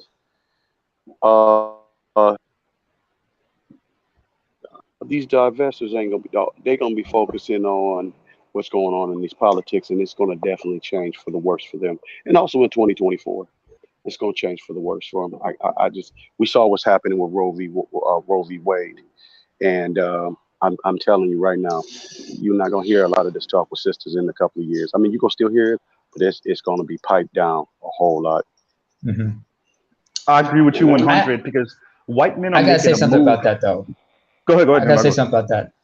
First of all, Roe v. versus Wade. And excuse me for being blunt when I say this, but they're not even considering your black asses, because it's not about you. Understand here's what it's about. What is the biggest fear that white people, older generations have right now? Considering they don't see a lot of pure white. They don't see a lot of. It's called. Hold on, Charles. It's called the browning of America. That's something they realize, and they need to push back on that ASAP. So this Roe v. Wade shit, that doesn't matter about us or y'all. I agree.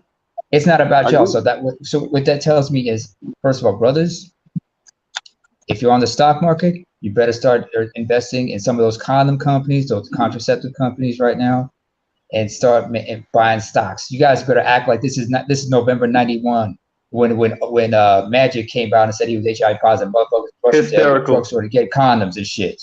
I ain't bullshitting, but it is what it is. You know, so y'all better start acting like November '91. To back up Namer. So like this is about white men and even some white women making a play at a bunch of these like these politically correct, and y'all know I'm a lefty, politically correct fucking liberal ass white women. They're gonna force you to have their babies, right? They're gonna force you to have their babies. They're gonna make you gonna have my babies, white women. Exactly, right? It's handmaiden, dude. It's a handmaiden tale. And so like when I'm seeing this and I'm looking at black women like do y'all understand what's going on? Like when I knew, and I said this on it wasn't Charles' channel. Whose channel was it? Was it Rogish? I said this like during maybe Art or Rogish.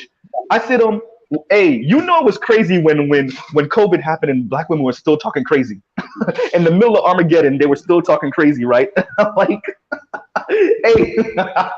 So that let me know, like, y'all don't really know what's going on, nor do y'all understand the ramifications of your words and your actions, right? So white men are making a play. Automation's kicking everybody in the ass. House prices are kicking everybody in the ass. Renters prices is kicking everybody in the ass. New car prices are kicking everybody in the ass. And yet, instead of you finding a freaking stability, finding some type of stability and just going off into the sunset with at least stability, we're not talking about lavish life.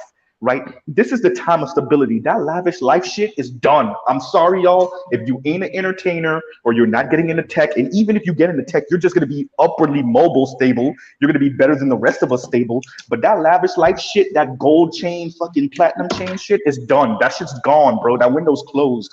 And what I think where Charles probably know this shit. Hey, the general is always fighting the last war. Black women don't understand what's happening right now, so they're the general that's always fighting the last war. You're still on the gender war shit, not understanding this is the time for you to find stability and ride out in the sunset with it. Because all that I'm holding out for lavishness. If I can't have lavish, I don't want anything. Well, we're gonna see what that. I keep on saying it. I don't say it the way Kevin says it. I'm not going to say necessarily die alone per se, but there's a cost to that shit. And we'll see in 20 years if you really meant it. Because in 20, 30 years, when those of us that's in our 30s, maybe early 40s, are in our 50s and 60s, right?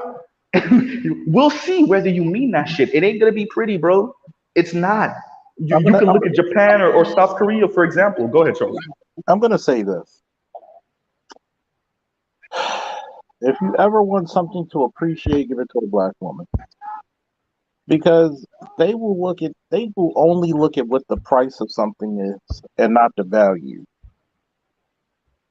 And unfortunately for this modern black woman, because basically feminism was built off of what black women really think and was allowed to do.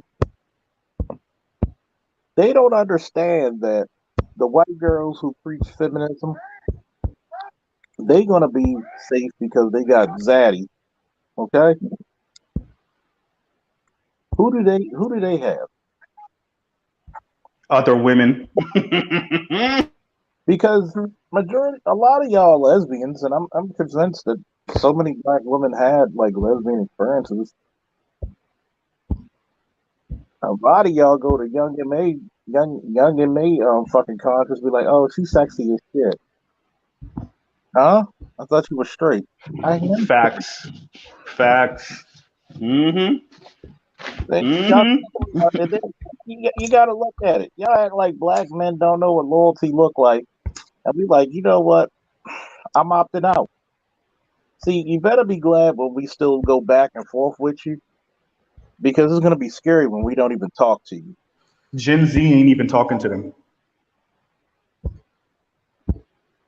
All these black girls, y'all might as well become Stepford sisters, like Stepford sisters. I'm gonna tell you, black men in the next 50 years are gonna have their way because they're gonna be having all these women, and they're gonna have all their sister wives with them, and they're gonna have 5 women to 1 black man. They If they're don't know, Charles. They don't, and like this is my fear. Like I'm pro black. I'm blackety blackety black black, right? Like I like black women. My girlfriend's light skinned, but as y'all can see, like I tend to like dark skinned black women. I ain't leaving my girlfriend for shit though. But like, right, I'm black. I'm right. I'm blackety blackety black black, and like it's frightening when I just think of, because it's like having a sibling, a younger sibling, or like a niece or a nephew that's in their teens, and they swear to you they know what they're doing. They swear to you they know what they're doing, and you know they don't know what they're doing. You know it, right? But they're swearing to you, I know what I'm doing, I know what I'm doing, right? And then you get the phone call, oh, she done crashed. Okay, yeah, right? Like I fucking knew it. Like I knew you didn't know what you were doing, right? Like, and like for me, I'm watching because I think the very intelligent of them, the mahogany pinks of the world, they know what they're doing. But the average sister, like I keep on saying everywhere, they're angry at black men, they're angry at men, they're angry at their life, they're angry at the institutions for lying to them, they're angry at that student loan debt every time they got to take out of their fucking tax returns, right? They're angry at the world. So they're like going ape shit mainly on black men. Once again, y'all need to go watch Doctor Strange 2, right? So like they're angry as shit. But in that anger, they're saying and doing things that, and in the moment they mean, and they might even actually mean until the consequences come for what you're saying.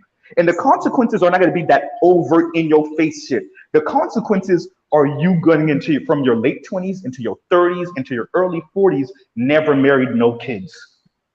That's what it looked like for women, for modern women. You know what else it looked like? You know what else it looked like? You having 7, 8, 10, 12, 25 dudes you've had sex with. And you've been in love maybe twice. Maybe. Right? You know what, That's what it looked like. Go ahead. I'm gonna tell you a story. It's from within my own people. There was these 2 girls. There's one young lady I knew back in high school. She's like an older sister to me. Although, you know, she kind of was feeling me back when we were in the same class in senior year. I remember she had, she's dark skinned but slender, but she had that good hair. And I remember like she had a kid out of wedlock, but somehow when she left home and went to Dubai, she ended up finding somebody perfect. Now this was an older dude, and he was willing to accept her and her daughter. And she gave him 2 sons. And this guy is Lebanese. She found her. He's older. He's Lebanese, but it worked out for her. I know some other people who tried to find a white dude or a non-black dude, and they couldn't. I know people who are in interracial relationships, and they're happy. Mm-hmm. I know people who are in inter-ethnic relationships. I mean, yeah, like I mentioned to Charles earlier, there's some people I knew within my parents' inner circle. They're Eritrean or Ethiopian, but their husbands are ADOS. Mm-hmm. And that shit worked out like a motherfucker somehow. And their kids are, hell, I even know one dude, he's Eritrean, his wife is ADOS, but they have 2 kids together. They have 2 kids together. Mm-hmm. And they worked out for them. The truth of the matter is, the only way you're going to find, these women want to find happiness, but they want to have happiness. They want that fairy tale. Yep. Once again, y'all need to watch Doctor Strange 2. I know I keep on plugging it. Why am I making Marvel so rich? But I'm telling you, when you watch the movie, you'll see why I keep on pushing it. Z, because like Wyclef, you're the hardest working Haitian up in this YouTube. I'm gonna tell you one thing. That's wild. When you watch that movie, you're gonna be like, "Oh my god, this is the Gynocracy with superpowers." True as hell. The ability to transverse the fucking multiverse, they would. I'm gonna find me a white man that's gonna love me for me. Motherfucker, I'm gonna tell you, you cannot. I mean, you have an idea how many African women on the continent are trying to find a white dude just to get them out of the situation they're in, and they have to compete like a motherfucker amongst themselves. Hell, African women in Europe, they have to compete with other women for white men's attention. It's not easy for them. And guess what? Men are going to go what's closest to them. Yeah. It's just, once again, it's ignorance and anger and rage And like Kevin exposed that. Back to Kevin Samuels. That's all he did. All he did, and it was tantamount to like a declaration of war to them. That Kevin said, like, I It's want y'all to treason. understand, man, more than treason. It's like it's like a Treachery. it's like, Betrayal. Yeah, you know, Kevin just putting a microphone and a camera up and just like letting them embarrass themselves for the world to see, because it wasn't Kevin as much as them. Night after night, thousands of women calling in, telling you, I want this in a man. Ma'am, what do you do for a living? Well, I make 50, I make 60, I make 70, I make 30. Doing what? Doing Right. what? Well, Doing that's what? and that's What's what your job the thing, description? right? It What's your didn't matter position? what they were doing, they still all had the atypical man. The problem is there's only so many of those dudes to go around. So what happens when you're in the outs and you don't get him? Because we as men, we understand like there's only so many Kelly Rowlands and Kerry Washingtons and you know Kerry Champions. That's another cutie that Carrie like white Hilson. dudes. Carrie Hilson, right? Damn, almost all the Carries look cute, right? So like, right? Like so, Barry you know, there's Hilton is an example of a weight of fucking beautiful.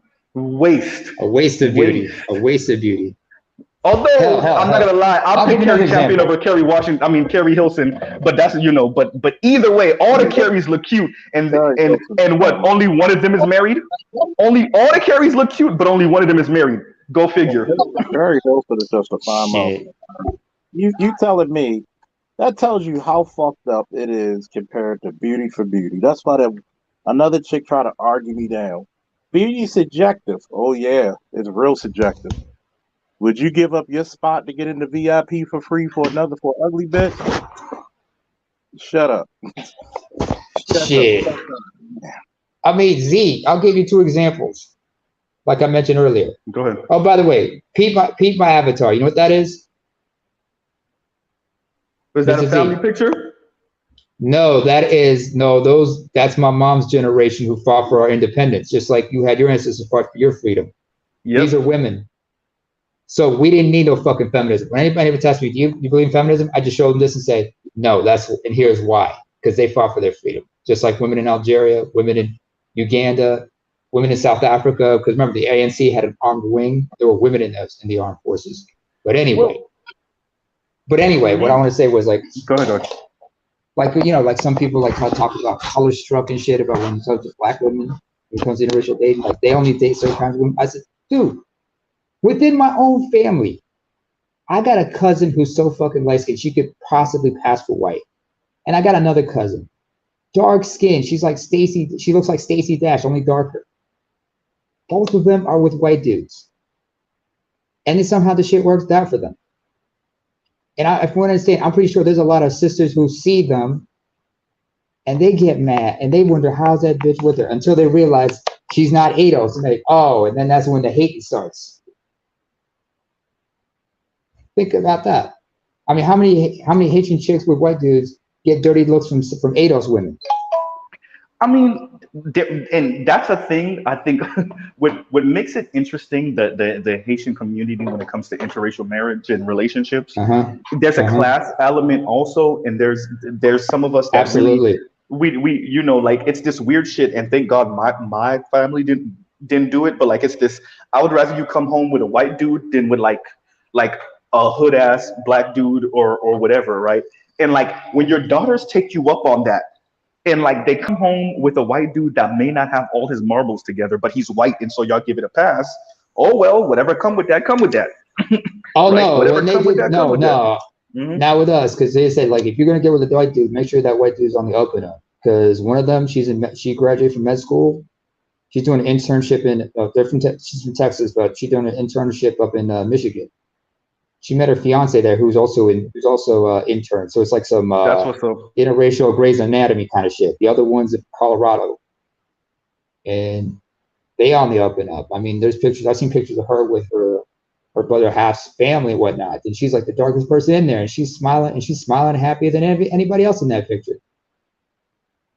And I ain't mad at it. But then again, everybody accused her of being color struck now because I remember she was with a black dude before that, and nobody said shit. But once you got with a white dude, or I think he's white or passing for white, My aunt and uncle didn't say nothing about it.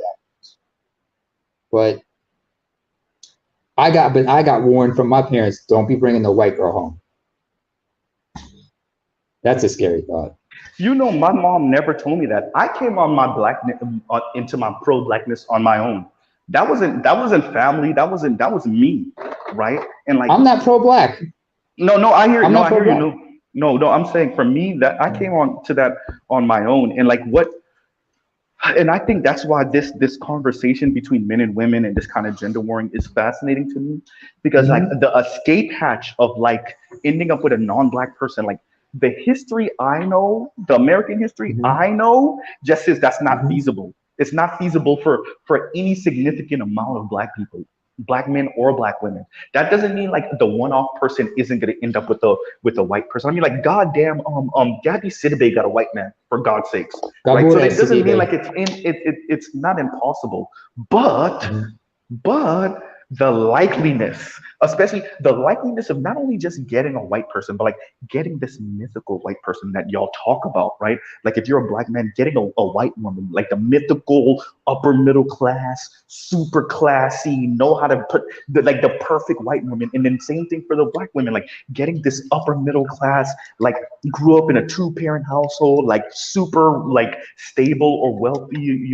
white dude. It's just that's not a thing.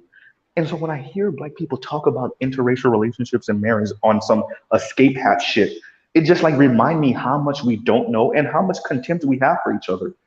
Like, and like to the point where like you're imagining relationships with non-black people that are like non-existent, right? Like when did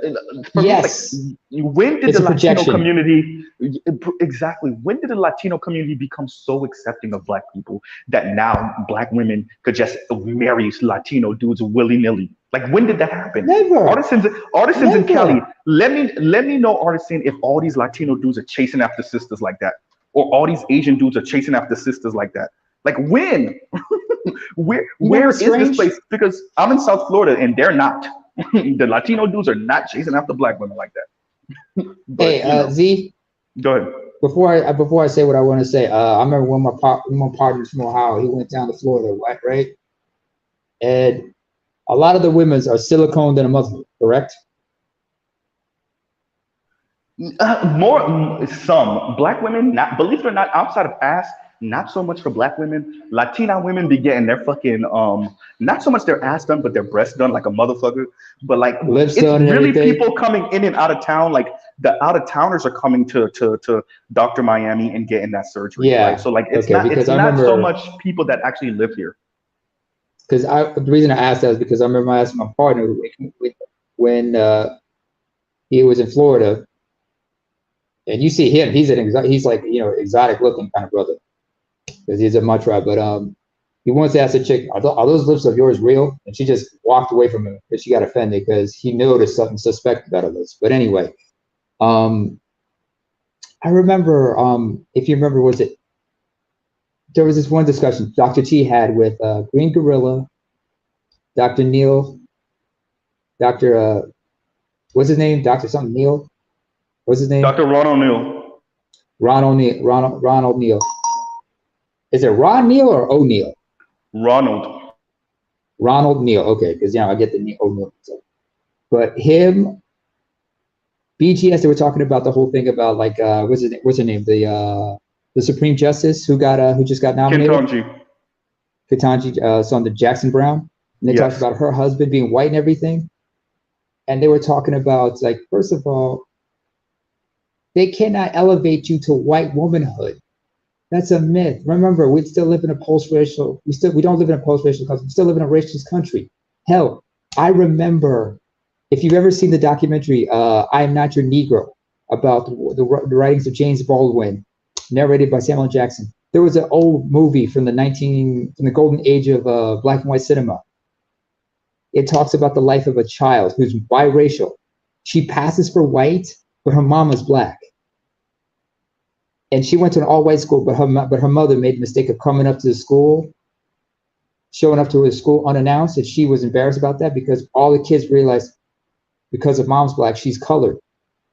There's also an English woman named Rebecca Hall. She had a movie called Passing. It was based on a book by Rebel Larson from the Harlem Renaissance, talking about this whole thing about the myth of white womanhood and the whole thing about passing. In fact, Tessa Thompson's in that movie as the main character in the whole thing of passing. Z? So Tessa Thompson get to be herself? Tessa Thompson's not even black. That's the thing. She's Afro-Latino. She's Afro-Latina, actually. She's like Panamanian. She's like on one side Afro-Panamanian. On the other side, she's like mostly Mexican and Panamanian on her mom's side. So there's nothing really black about her. Mm. She is a light-skinned, Hispanic woman who passes for black. You remember seeing this type of bullshit when you had what's her name? Zoe Saldana portrayed Nina Simone. Mm-hmm. Because she's dark skinned, but she's not even Latina. She's not even black. She's Afro-Latina. She's like Dominican and Puerto Rican. Rosario Dawson, same thing. Even though the funny part about Puerto Rican. She's nothing. she's nothing. She looks nothing like Nina Simone, but yeah. Like, I mean, who remembers Dear White People? Both in the show and in the movie. It's just like like the shit you saw in School Days regarding, black women. Team light skin versus team dark skin. Yeah. With a bunch of colorism. Like Sam, the colorism, because what was it? Four names of Coco and Sam. Coco resents Sam because she understands she's mixed, but she's light skinned, and she always tells her about her light skin privilege. Although Sam looks at her like, you don't know what it means to be mixed, because I'm never going to be, because among these white people, I'm still a nigger at the end of the day. Or sorry, negress. And then she doesn't really fit in with other black people. She's in the crossroads. I mean, I knew one young lady.